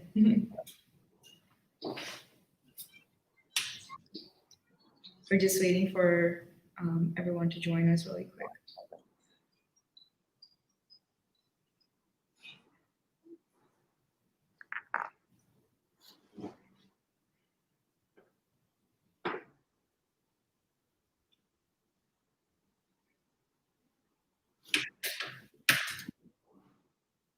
So maybe while we're waiting, maybe you can talk a little bit about your experience as how it was kind of.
Sorry about that. You know, as usual, sometimes whenever we do these things online, we do have some technical issues. And while we're waiting for Anna and Dushyanth ji and everybody to come back onto the stream, we'll just take this time to introduce the next witness of the Lord, and it will be Draupadi. So for Draupadi, I will be performing a short excerpt of Kshirasagara Sena. And it's a very small piece, and I'll just be depicting just one of the episodes of when she was dragged out to the court, and she was humiliated publicly, and how Sri Krishna then gave her the saris. So I'll just be showing that one small episode, and while we're waiting, maybe we can listen to the commentary about Draupadi. In the 6 witnesses that we had commenced with this production, we had seen how Gajendra was showered that love from the Lord. We were also witness to the Lord's mercy in his Nrisimhavataram on that very little boy called as Prahalada. From the anecdotes of Bhagavatam, let's go to Bharata Panchamo Vedaha, that which is being treated as the 5th Veda, that which carries the quintessence of the first 4 Vedas, the 5th Veda, which is often revered as Vyasa's Mahabharata. It is one amongst the 2 Itihasas. Generally, we find in Ramayana, as much as Rama claims his role as a protagonist, Sita also matches him. But in Mahabharatam, the heroine is Draupadi, while the hero is not Yudhishthira, Bhima or Arjuna, it is Krishna. There between Rama and Sita, the relationship was that of a husband and wife. Here it is that between that of 2 soulmates. They were Atma Samasakha. So there is Krishna, who's Draupadi, and there is Krishna, who's Lord Krishna. So both of them were dark, but it was not darkness that brought them together. It was their boldness. It was the courage that both of them had. Draupadi, we do not know about her childhood because it is said by Vyasa and Mahabharata that she emerged from the fire, the sacrificial fire that was performed by sage Upayaja upon the instructions of Drupada Maharaja. So as she came out of the fire, she was an adolescent, and so we do not know about how she was as a child or how she was as a girl. So she did come as a personification of spotless beauty. Vyasa describes her beauty in various shlokas, but what remains relevant is that she was a personification of spotless beauty, and she was very intelligent. Vyasa introduces Draupadi one juncture where Drupada Maharaja, her foster father, wishes to get her married. So he performs this as a Swayamvara, where she can choose the man whom she wants. So, learning of her intelligence and beauty, kings and princes of various regions, they all thronged to Kampilya, which was the capital of Drupada Maharaja's kingdom. So, as they all reached, there was a Veerya Shulkam that had to be performed, an act of valor. And that was to lift the bow that was placed, and there were 5 arrows kept, and there used to be a fish that was attached to a circulating disc on the ceiling, and whose reflections will fall into the waters below. And the warrior who picks up the arrow, fits it into his bow, has to shoot at the eye of the fish which has been circulating in the disc, looking at its reflection in the waters. Most of them failed. Of course, Karna did come, but Draupadi did not want to marry him. So next it was the turn of somebody much powerful. But at that point in time, the Pandavas were said to have been dead, because Duryodhana had launched a particular tactic, call it something which was clandestinely done to kill the Pandavas, which was called the Varanavarta episode. So there was a palace made of inflammable materials to which the Pandavas were housed, and it was burnt. While Vidura managed to get the Pandavas out, largely it was believed that the 5 of them were dead. These 5 had sought asylum in Ekachakra Nagaram as Brahmanas, though they were born Kshatriyas. So they had attended to the Swayamvara, and people thought they were Brahmanas. Arjuna came, hated the eye of the fish. But even then, nobody knew this was Arjuna. Krishna and Balarama, who were present in the assembly, knew of it. So Draupadi was very happy to have gotten married to a Brahmana. She wanted to marry somebody who proved his valor. Drupada was a bit skeptical, because in his mind he thought that he had to get his daughter married to Arjuna, because at one point in time Arjuna had imprisoned Drupada.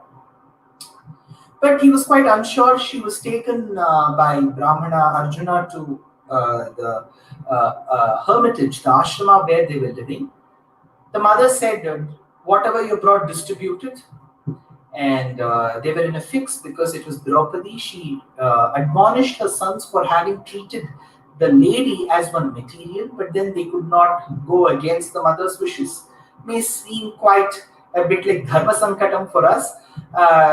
So she was married to all the 5 men, but there was a question who could come to their rescue and explain if this act was right.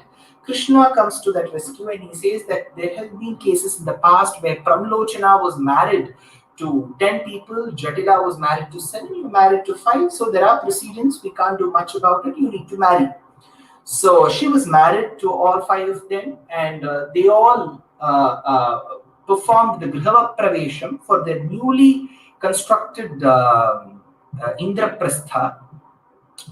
Duryodhana was very, very anxious that he wanted the kingdom for himself. So he asked his uncle Shakuni from Gandhara Desham, who was living with them, to launch an attack. So this was a very, very secret attack. So they wanted to somehow invite Yudhishthira for the game of dice. They knew that Yudhishthira was not trained at it. They also knew that a Kshatriya will never deny such an invitation. They called him, and all the 5 Pandavas were seated. And on the other side, Duryodhana said, instead of me playing on behalf of Kauravas, it will be my uncle Shakuni who will be playing. Shakuni was extremely adept and notorious at this game.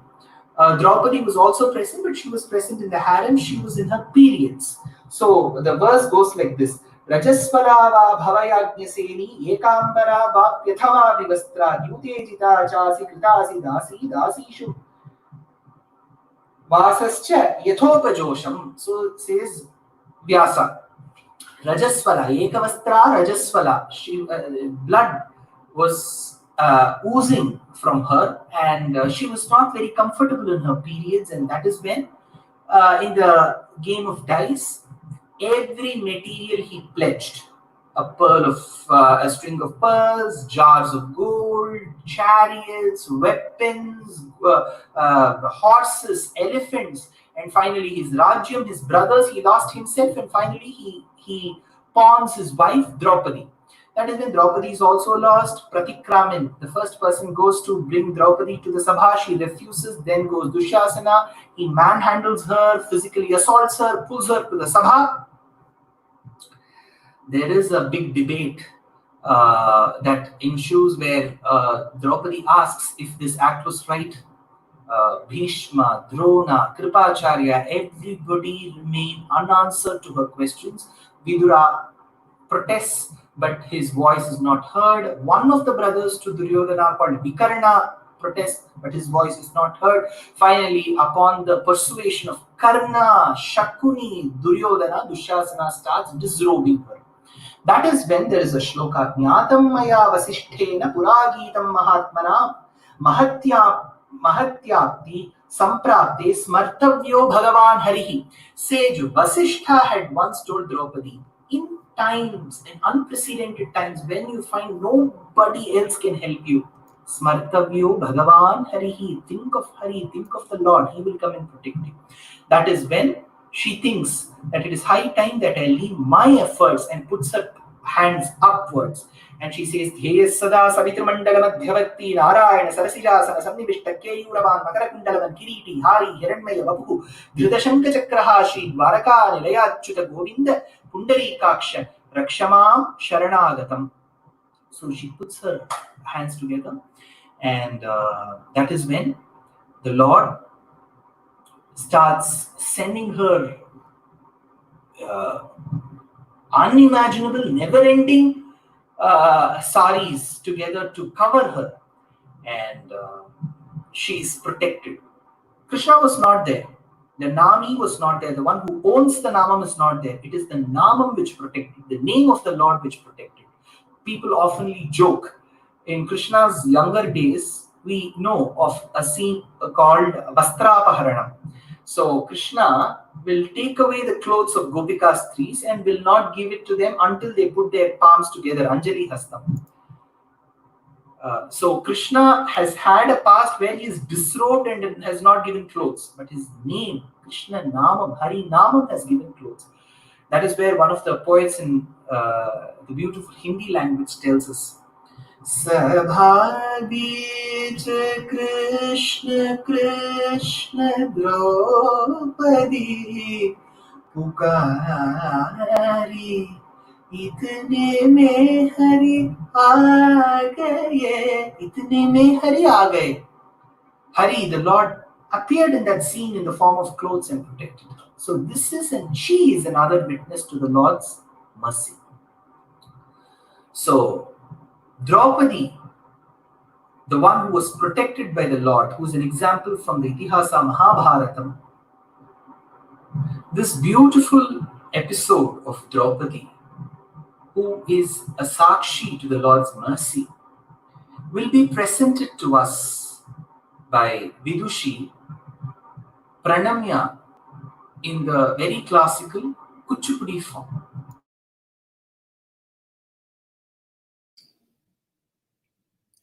So initially we were supposed to have an interactive session with Sri Dushyanth and then the rest of the artists, where we talk about and we reflect about our experience working with this, with the concept, and how we were able to create, and how we choreographed, or how we learned the pieces to present, and then how we can use dance to bring forward this message in a very, very different way.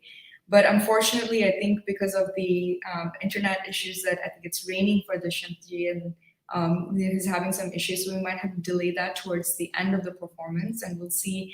Hopefully, we can get that towards the end of the show.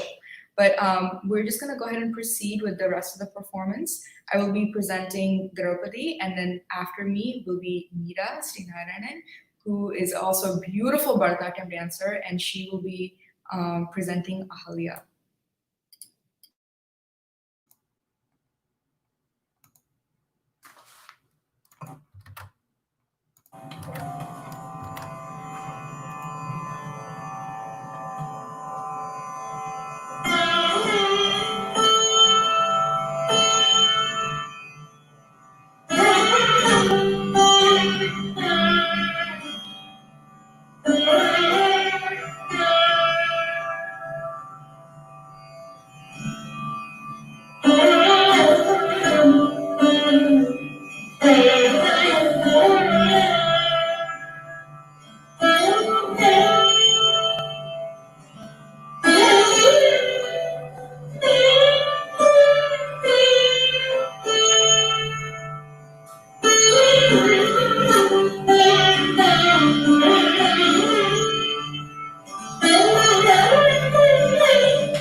Namaskaram. My name is Meera Sreenarayanan. I would like to first of all thank Pranamya for arranging this beautifully curated show, SＡKSHI, Witnesses of Vishnu's Mercy. Thank you so much, Akka, for making me a part of this. It has been a beautiful journey, though it was just 1 week. I learned a lot, I tried a lot because there was no music, nothing to start with. I just knew about some facts, some whatever is there about Ahalya. That's it. So, hi Akka, is it audible? Is it fine? Yeah, I can hear you. Yeah. I just wanted to say that maybe we can listen to the commentary about Ahalya first, and then we can start. Okay? Yeah. Okay.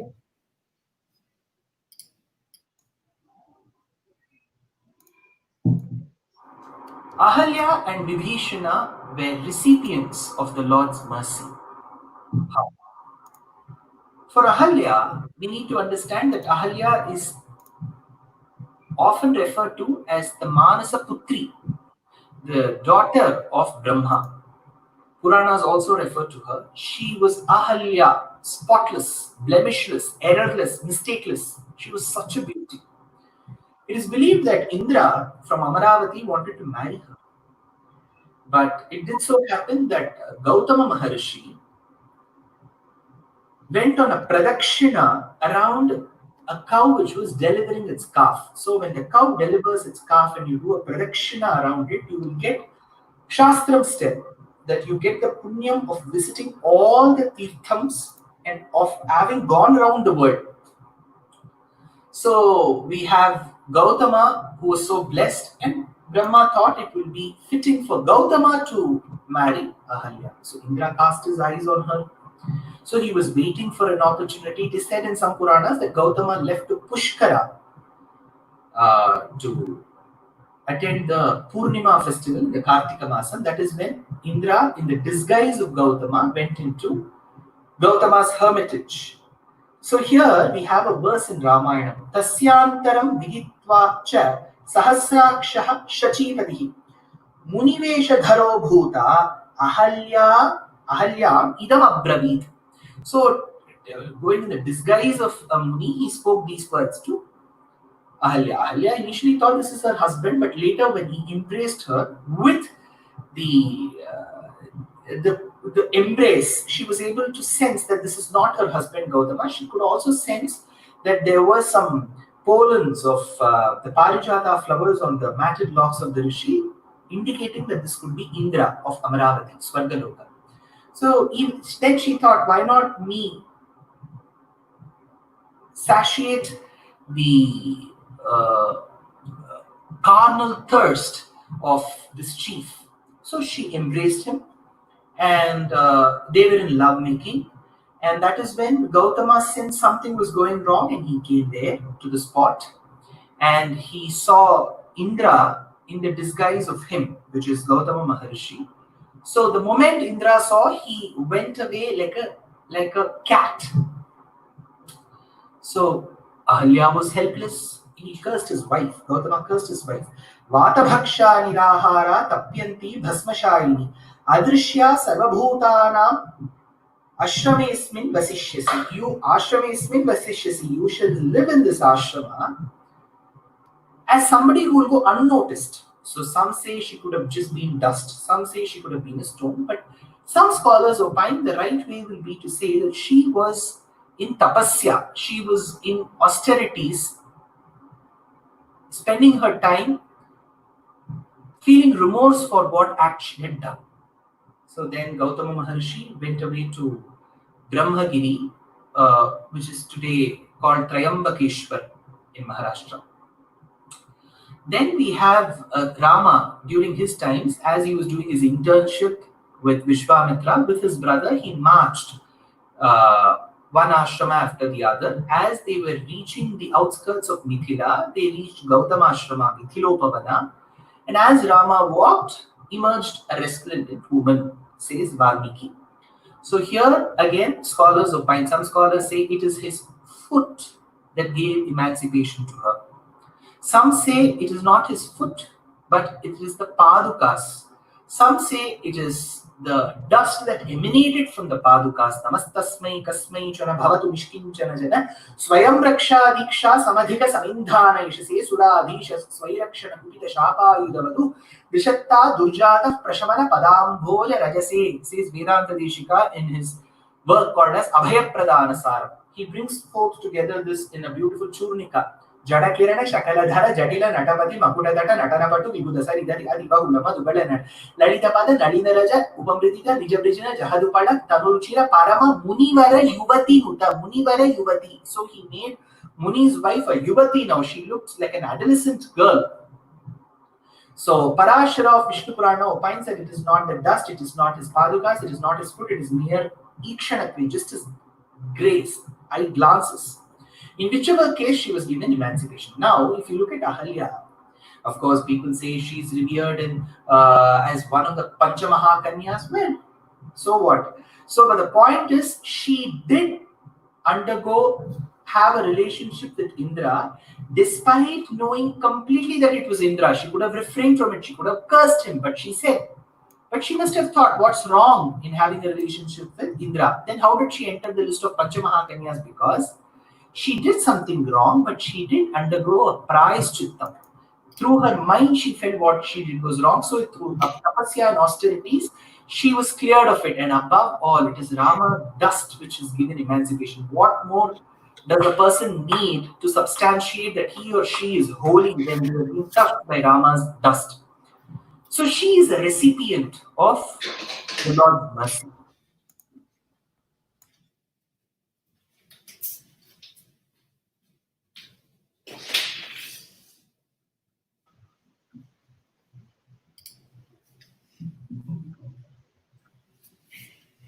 It brings me great pleasure to introduce Meera.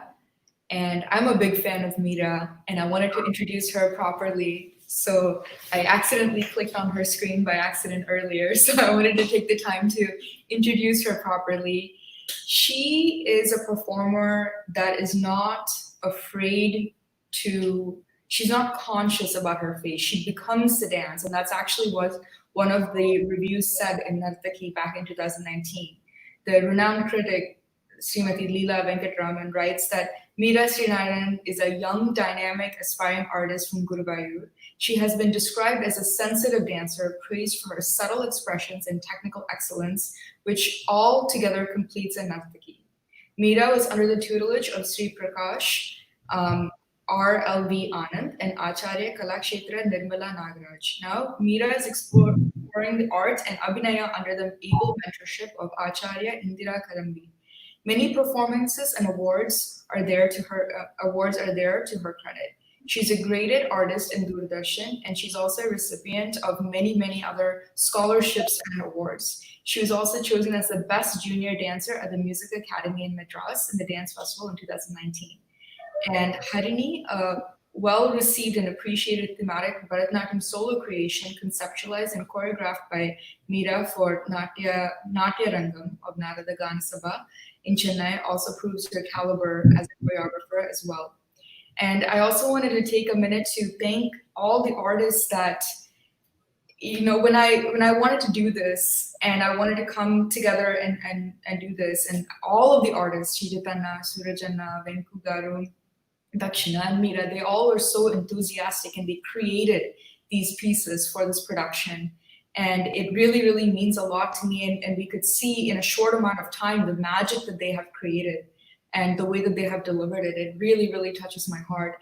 And special thanks to Dushyanth Sridhar. I think he's still having some internet issues. We were going to have an interactive session with everyone where we talked about our experiences and talk a little bit more about this. I think unfortunately he's still having some internet issues. And also special thanks to Emily Snell for the camera management. So hi Meera, hi again. Hi. Yes. So, can I start? Okay. So, namaskaram again. Thank you, Pranamya for that beautiful introduction, and thank you for making me a part of this SＡKSHI. It has been a beautiful journey for me. I tried some of my editing skills, and I should thank two people, especially two people. My greatest pillar strength, Shri Vijay Krishna and Shri Charita. They are my musicians. More than that, they are my brothers. They were, they just jumped into it when I just asked for the music. Vijay Shet, and he actually sang for me, and then Charuet and did the mridangam. Then somehow with my limited editing skills, I came up with the music. So it has been a beautiful journey, and reading about Ahalya. Thank you, Dushyanth, for all the inputs that you have given me. So, with seeking the blessings of my acharyas, my parents, and the Almighty, I would like to present Ahalya, as beautifully put together by Dushyanth. I don't have much to contribute to it.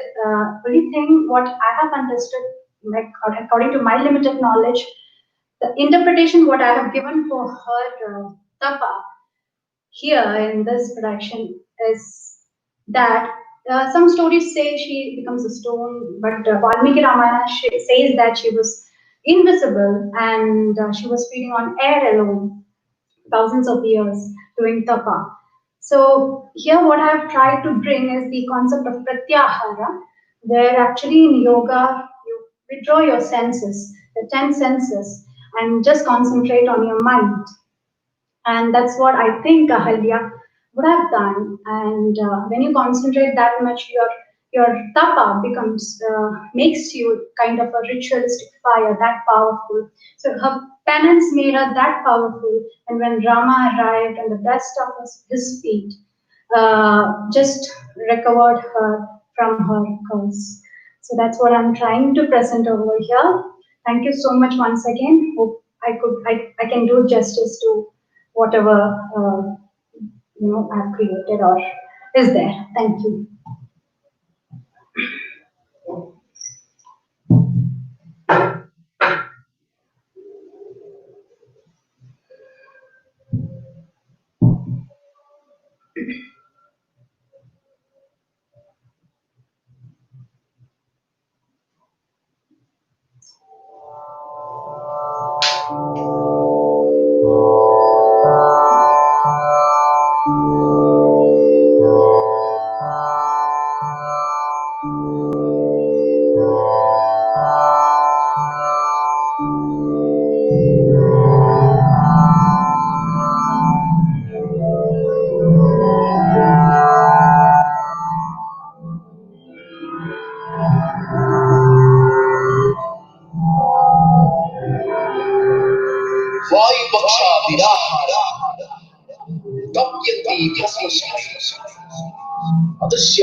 Ramo Dasharatha Atmaja.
भवति भस्मशायी अदृश्या सर्वभूतानां आश्रमे अस्मिन् विशस्यसि यदा तु एतद् वनं घोरं रामो दशरथ आत्मजा आगमिष्यति दुर्धर्ष तथा पूता भविष्यसि यदा तु एतद् वनं घोरं रामो दशरथ आत्मजा आगमिष्यति दुर्धर्ष तथा पूता भविष्यसि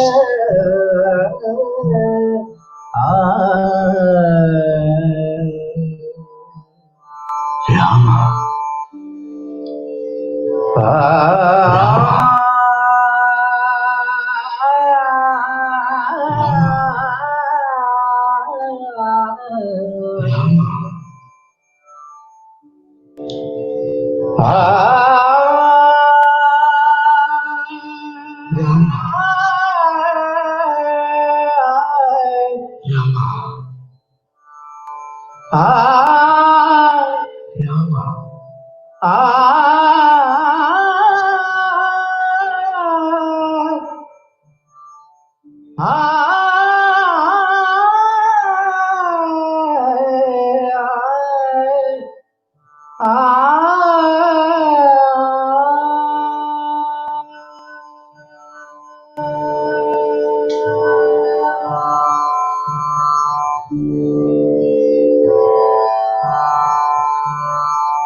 दूरीकृत पातक संसर्गं पूरितनानाविध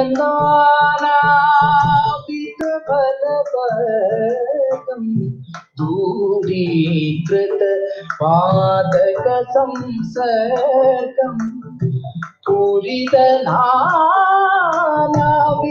फलवर्गं पिबरे रामरसं रसने पिबरे रामरसं पिबरे रामरसं रसने पिबरे रामरसं पिबरे रामरसं रसने पिबरे रामरसं पिबरे रामरसं रसने पिबरे रामरसं पिबरे रामरसं रसने पिबरे रामरसं पिबरे रामरसं रसने पिबरे रामरसं पिबरे रामरसं रसने पिबरे रामरसं पिबरे रामरसं रसने पिबरे रामरसं पिबरे रामरसं रामरसं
കൃതാർത്ഥയായൻ ജഗന്നാഥ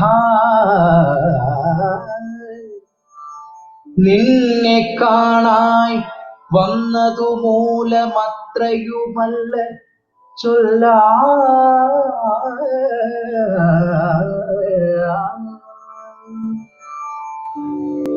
ത്വൽപാദാംബുജ പാംസു പവിത്ര ഭാഗീരഥി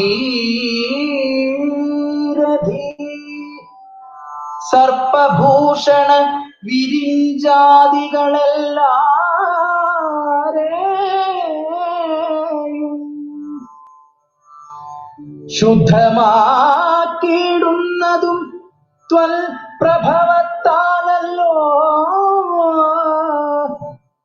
സിദ്ധിച്ചേനല്ലോ ഞാനും ത്വൽപാദസ്പർശമിപ്പോ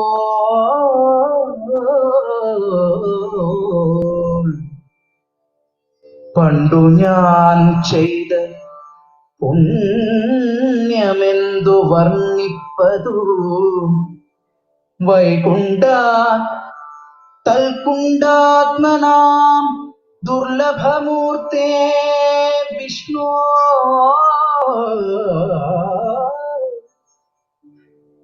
പണ്ടു ഞാൻ ചെയ്ത പുണ്യമെന്തു വർണ്ണിപ്പതു Vaikuntha തൽകുണ്ടാത്മനാം ദുർലഭമൂർത്തേ Vishnu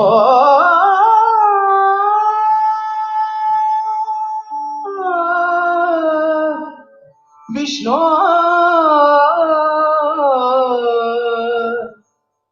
Vishnu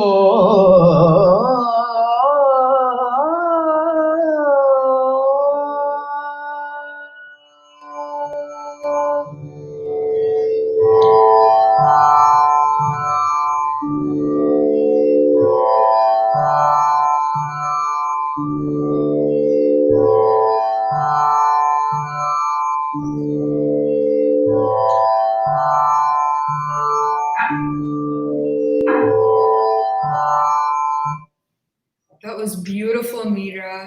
I think in short, the only thing that I can say is you see with conviction and you do it with conviction, and then everybody else sees, you know, what you're trying to show through your eyes. So I think it's so difficult to not lose focus even for 1 minute and to keep that focus. And it's just really beautiful how involved you get, and where it's such a blessing for all of us to watch. I have Shijith and Venku Garu also here, and also Sooraj and I will be joining us. Unfortunately, I think Dushyanth Garu continue to have some internet problems. And so it would be nice to kind of talk about everyone's experience with this and a message that you think would be important for our generation. So we'll start with Shijith Anna.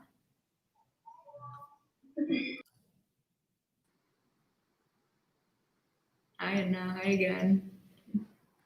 Hello, Pranamya. I can hear you. Okay. Yeah, hello, Pranamya. Hi Anna.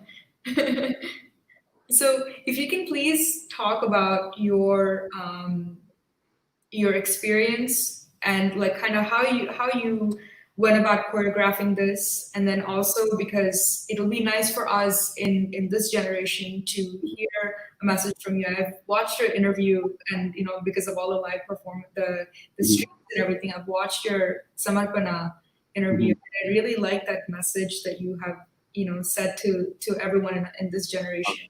So maybe you can share something about that, based on everything that you see today and things that we need to have as dancers to carry the art forward. Okay.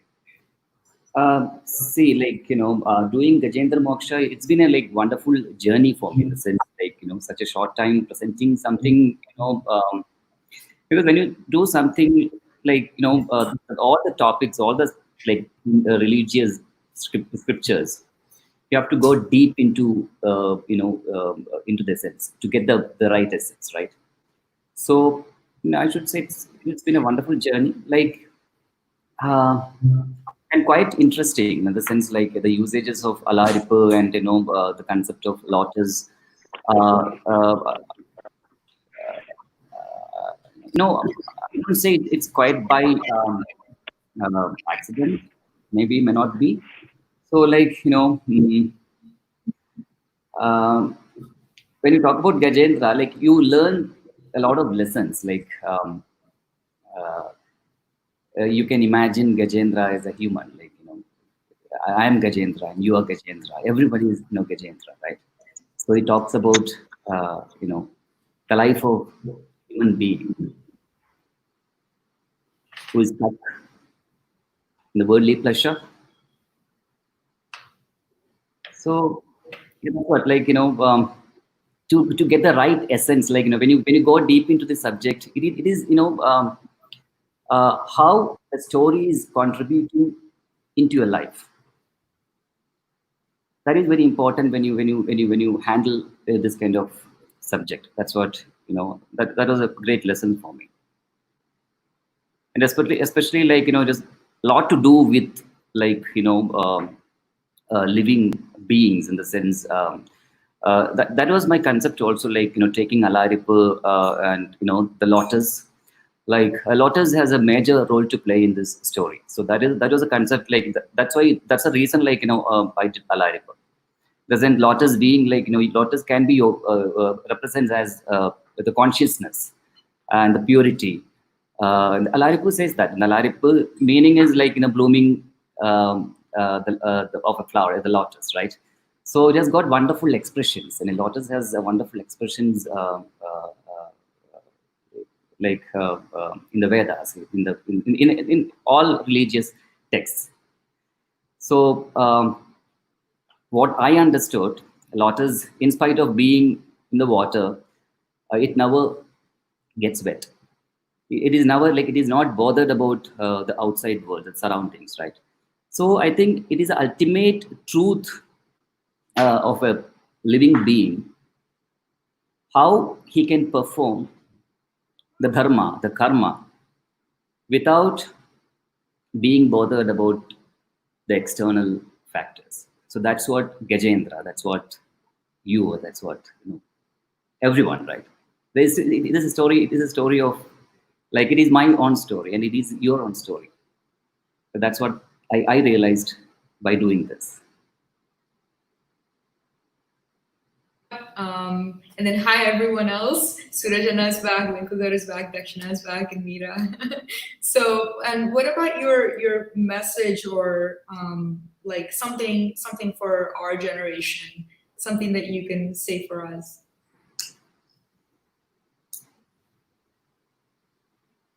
Is it for me? Yeah. Okay. Messages, I don't know. I don't know. I think you should, as like Surajanna and, Venku Garu, the young dancer Meera, Dakshina, all wonderful dancers. Like, I don't know how to, it's all experience. Like, we all learn from our experience. And the stories that what we have conveyed here, that itself is a great advice, isn't it? That itself is like a great experience for you to upgrade yourself as a better human being. So that's what we should take, by doing or by reading the stories like Ramayana, Mahabharata, in terms of like, any scriptures. So being a dancer, I don't know, like, how I can advise, because I feel I'm still young.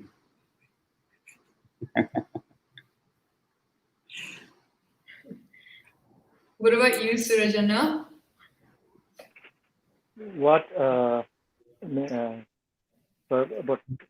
How I did this thing was like Vibheeshana is a character in Abhisheka Nadagam Bhasa, so I took from that.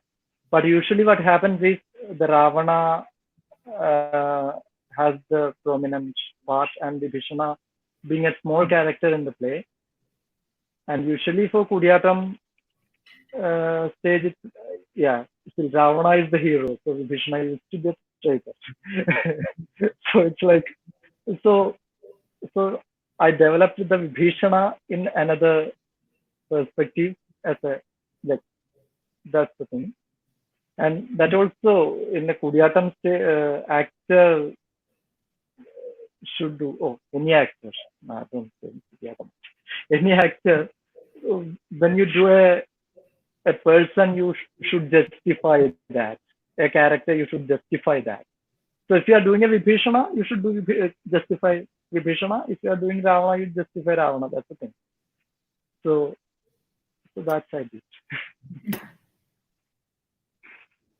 Thank you. What about Venku Garu? What is your message, I guess, for this generation? Okay. Yes. Can I go with the Telugu or is it okay for in English? So, see, what Shijith garu mentioned చేసినట్టుగా ఈ generation కి message ఇచ్చేంత ఆ level కి ఇంకా నేను వెళ్ళలేదు. So I'm just in right no I'm also in the as a student I'm learning so many things. I'm not guru, I'm not nothing. I'm just a student. I'm just searching to learn new things still. So only thing is, I know, I will share what I know from my fathers and legendary gurus. So basically Kuchipudi is a drama oriented tradition. So that's why we presented that Yakshagana piece from the Prahalada. So for a young generation, I am requesting with a heartful request, please keep on your Kuchipudi tradition, a drama tradition. Just start to learn a little bit concept from the Yakshagana or Kalapa, something. And if you can implement that Yakshagana or our tradition, drama tradition in your performances or in your daily learning, it's so great too. That is the only way to say gratitude to our legendary gurus who just sacrifice their lives to this Kuchipudi art form. It's a drama tradition art form. That is the only thing. It's not a suggestion. It's as a student also, this is my request.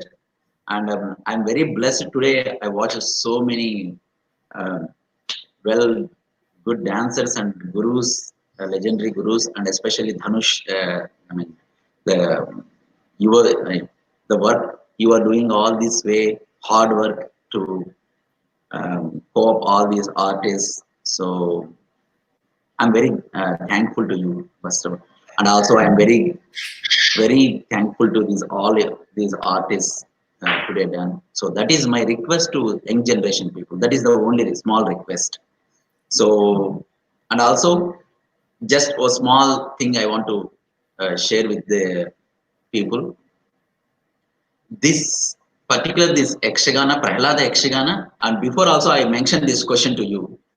I don't know why when I'm studying the books, old books, in 16th to 17th century, between 16th to 17th century, so many works done on the this Prahalada subject. So many people, so many writers and musicians and dancers, so many scripts, not only in Kuchipudi, in Kudiyatam and Turpu Bhagavatam, Chindu Bhagavatam, and in lyrical wise also, Prabandhas, Kavyas, so many works done on the Prahalada story. I don't know why in the same period, 16th to 17th century. If you can watch the 17th, end of the 17th or 18th, starting of the 18th also, Tyagaraja also written a Prahalada Charita. I don't know why a particular period, what happened in that time, I don't know. So same, I'm just researching on this point. If anybody know, I want to know what happened in that period. That is only my question and concern. That's it. Thank you. Yeah, that would be a really interesting, thing to find out about, because that's true. I mean, that what you said is true. It'd be really interesting to look into. Dakshina, where'd you go? Okay, there you are. Okay, so maybe Meera and Dakshina can talk a little bit about, how you went about this choreography, because for Dakshina, this is something that's, it's never been done before. And initially we were planning to do something about Sita, and then, then we decided to do Dhruva, because it's something very, very new that you had to put together. So what was your inspiration? What was your process of choreography? And also for you, Meera, that applies to you too. Like, how did you, what was the process where you kind of, what was your thought process, like when you choreographed this piece on Ahalya?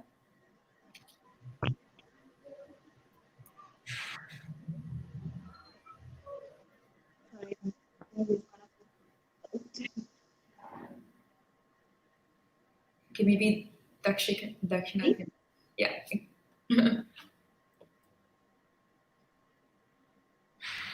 Yeah, well, first of all, I think you on Dhruva. You were the one who suggested that I do Dhruva. And it was very interesting because I read a lot. I knew nothing about this character from Indian mythology. I read a lot, I researched a lot. And to me, everything in Indian mythology, everything related to the gods are all a metaphor in philosophy. Did Lord Vishnu really come down to earth in the form of a fish? Who knows? Do we really know? Truthfully speaking, the answer is no. But what does that symbolize? What does that philosophically teach us? That is the symbolism which I think all the Indian traditional arts bring out in mythology. That for me is a very, very important point, and that's what I tried to fixate on when it came to Dhruva. For me, the whole concept of what Dhruva represents physically, because we can all see the pole star up in the sky every single night. What Dhruva, the mythological story, what the child Dhruva went through and what that represents and how that philosophically connects together, I think all of that really connected with me at some level. And I really enjoyed doing this space. And thank you so much, Pranamya, for giving me this opportunity. Meera? Yeah. Ahalya is a person, a character which we have seen and read and heard about a lot before also. So, but I came to know a lot more while doing this process. I read a lot. I tried to watch many more of the videos or whatever is available. So, what Ahalya, as they all said, it's the philosophy which attracts us as a human being. Ahalya is always a question mark for me, because how did she did a mistake, but still she got the the version of Rama. She got recovered from the curse. How? And she's a Pancha Mahakanya. So all these questions were always there, but now I think I'm clear with it, because we all do mistakes. We all have. As a human being, I could connect to Ahalya very much because we all have done mistakes. We all have accepted it, but doing a prayashchittam for it, understanding what I have done and finding a cure for it and living with it is very important. And that's the thing that that struck me about Ahalya. That's it. So it was a beautiful journey again. I learned a lot, especially my editing. I don't know how was the music, but it was fun for me. Thank you. So those are beautiful messages from everyone. Shijith said it's important to understand the story behind what you're doing and really like get into the depths of it. Dance is not, and I remember you saying this too, dance is not just movements or any performing arts. It's not just movements or just about the technique. It's about really understanding and living that character.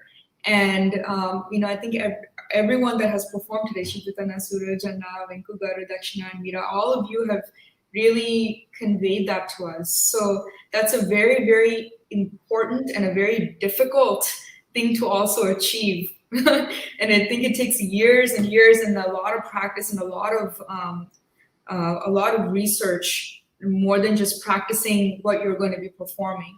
So I think that's a very important thing. Sooraj also said the same thing, and I think for both of Sooraj and Venku Garu, the important thing is sticking to the character, like emphasizing the character and what you're presenting is more important than anything else when you're performing. When you're doing Vibheeshana, you are Vibheeshana. When you're doing Ravana, you are Ravana. When you're doing Prahalada, you're Prahalada.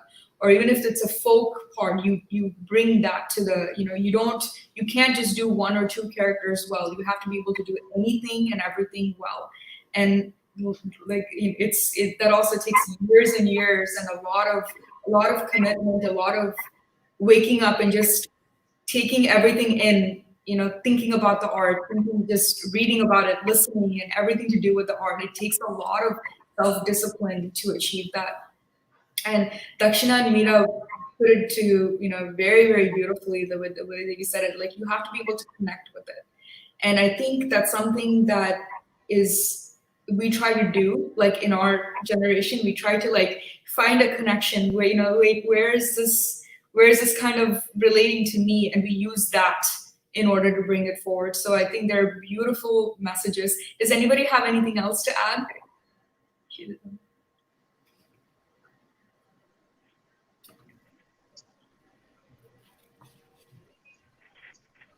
Yes. Yeah, I still feel this, the SÄKSHI, is a wonderful concept. And I don't think like it's like an individual presentation. I still feel it's a group work. So we have done our individual parts. But also to do this, all the dancers, they agree with me. Like we have done it limited resource and a limited space, limited music. And I think we should congratulate everyone, everyone in the sense, the musicians who worked, like the intention was very, very positive. I think that might be the reason, the success of SÄKSHI. We should thank our own musicians, Dakshina's musicians, Meera musicians. I worked with Deepu, Meera worked with Vijesh, and all of musicians. I think it's a great effort from everyone, isn't it? Yeah, I completely agree with that. The way that, two things that really stood out to me is the positive nature from everyone. And everyone was willing to do it. I didn't feel for a second that there was anything but positive vibes talking to everyone and how it all came together. And yeah, we all had to improvise on the music, on the space and everything. The internet connection, you know, there is that concept too. Like when we're doing something like this, it's we never know until the last minute if the internet will work or not work. And I think I was also on the phone with some of you too, like, oh no, like this isn't working. So it's a learning experience for everyone, but I completely agree with that. I don't think this would have been possible without the group effort of everyone coming together. And once again, you know, thanks to Dushyanth ji, you know, he's not here, and I don't know if he's watching, but really thankful to him for kind of giving this concept and like bringing everybody together. I think, and you know, also this is a good time to thank our teachers and our gurus, and who have been nothing but supportive. I mean, the piece that I presented, it's a very new piece, and I think it's a very difficult piece. And Kishore Garu and Amma have really tried to work, you know, with my schedule, because there's also this, you know, second job that I have. So they've worked around my schedule, and they have really tried to, you know, teach me line by line and like explain everything. So like I had that help from them, and there's no way, I don't think I could come close to performing, and not even like 1% of what they can do. But I think in the process of learning this, what I could understand is that when we want to do something, and when we all have this interest, you know, it, not just for a performance, but when we have this genuine love for the art, it just falls into place, and everyone is just so positive, and everyone is so supportive, and it falls into place because of the love for the art. So I think like art is what's tying everyone together, and it's what's keeping us. You know, I was making a joke with one of my friends at work, because it's like at the hospital, everyone's like, oh my gosh, you know, we have these many cases, and Europe is bad, New York is bad, Los Angeles is bad, everything is bad. And then artists are like, okay, so I'm gonna go on Instagram Live, watch me tomorrow. So, you know, it's not stopping anyone. And I know there's a lot of online shows and a lot of online performances, but I'm so thankful for it, because I'm able to watch every one of you. And I don't think I've missed a single performance of every time you all have performed. I think I've watched at least a part of it and gone back and watched. And thank you all so much again for being a part of this. Shijith Nambiar, Sooraj Irinjalakuda, Venkatachalapathy, Dakshina, Meera, and Dushyanth, and my gurus, Shijith Suri, Kishore Masalikanti, Dr. Shobha Naidu. You know, I admire all of you so much. And I'm looking forward to doing more of these in the future. Hopefully the internet connection will be better next time. But have a good night, everyone. And thank you for all of you for watching too. Thank you for all the support.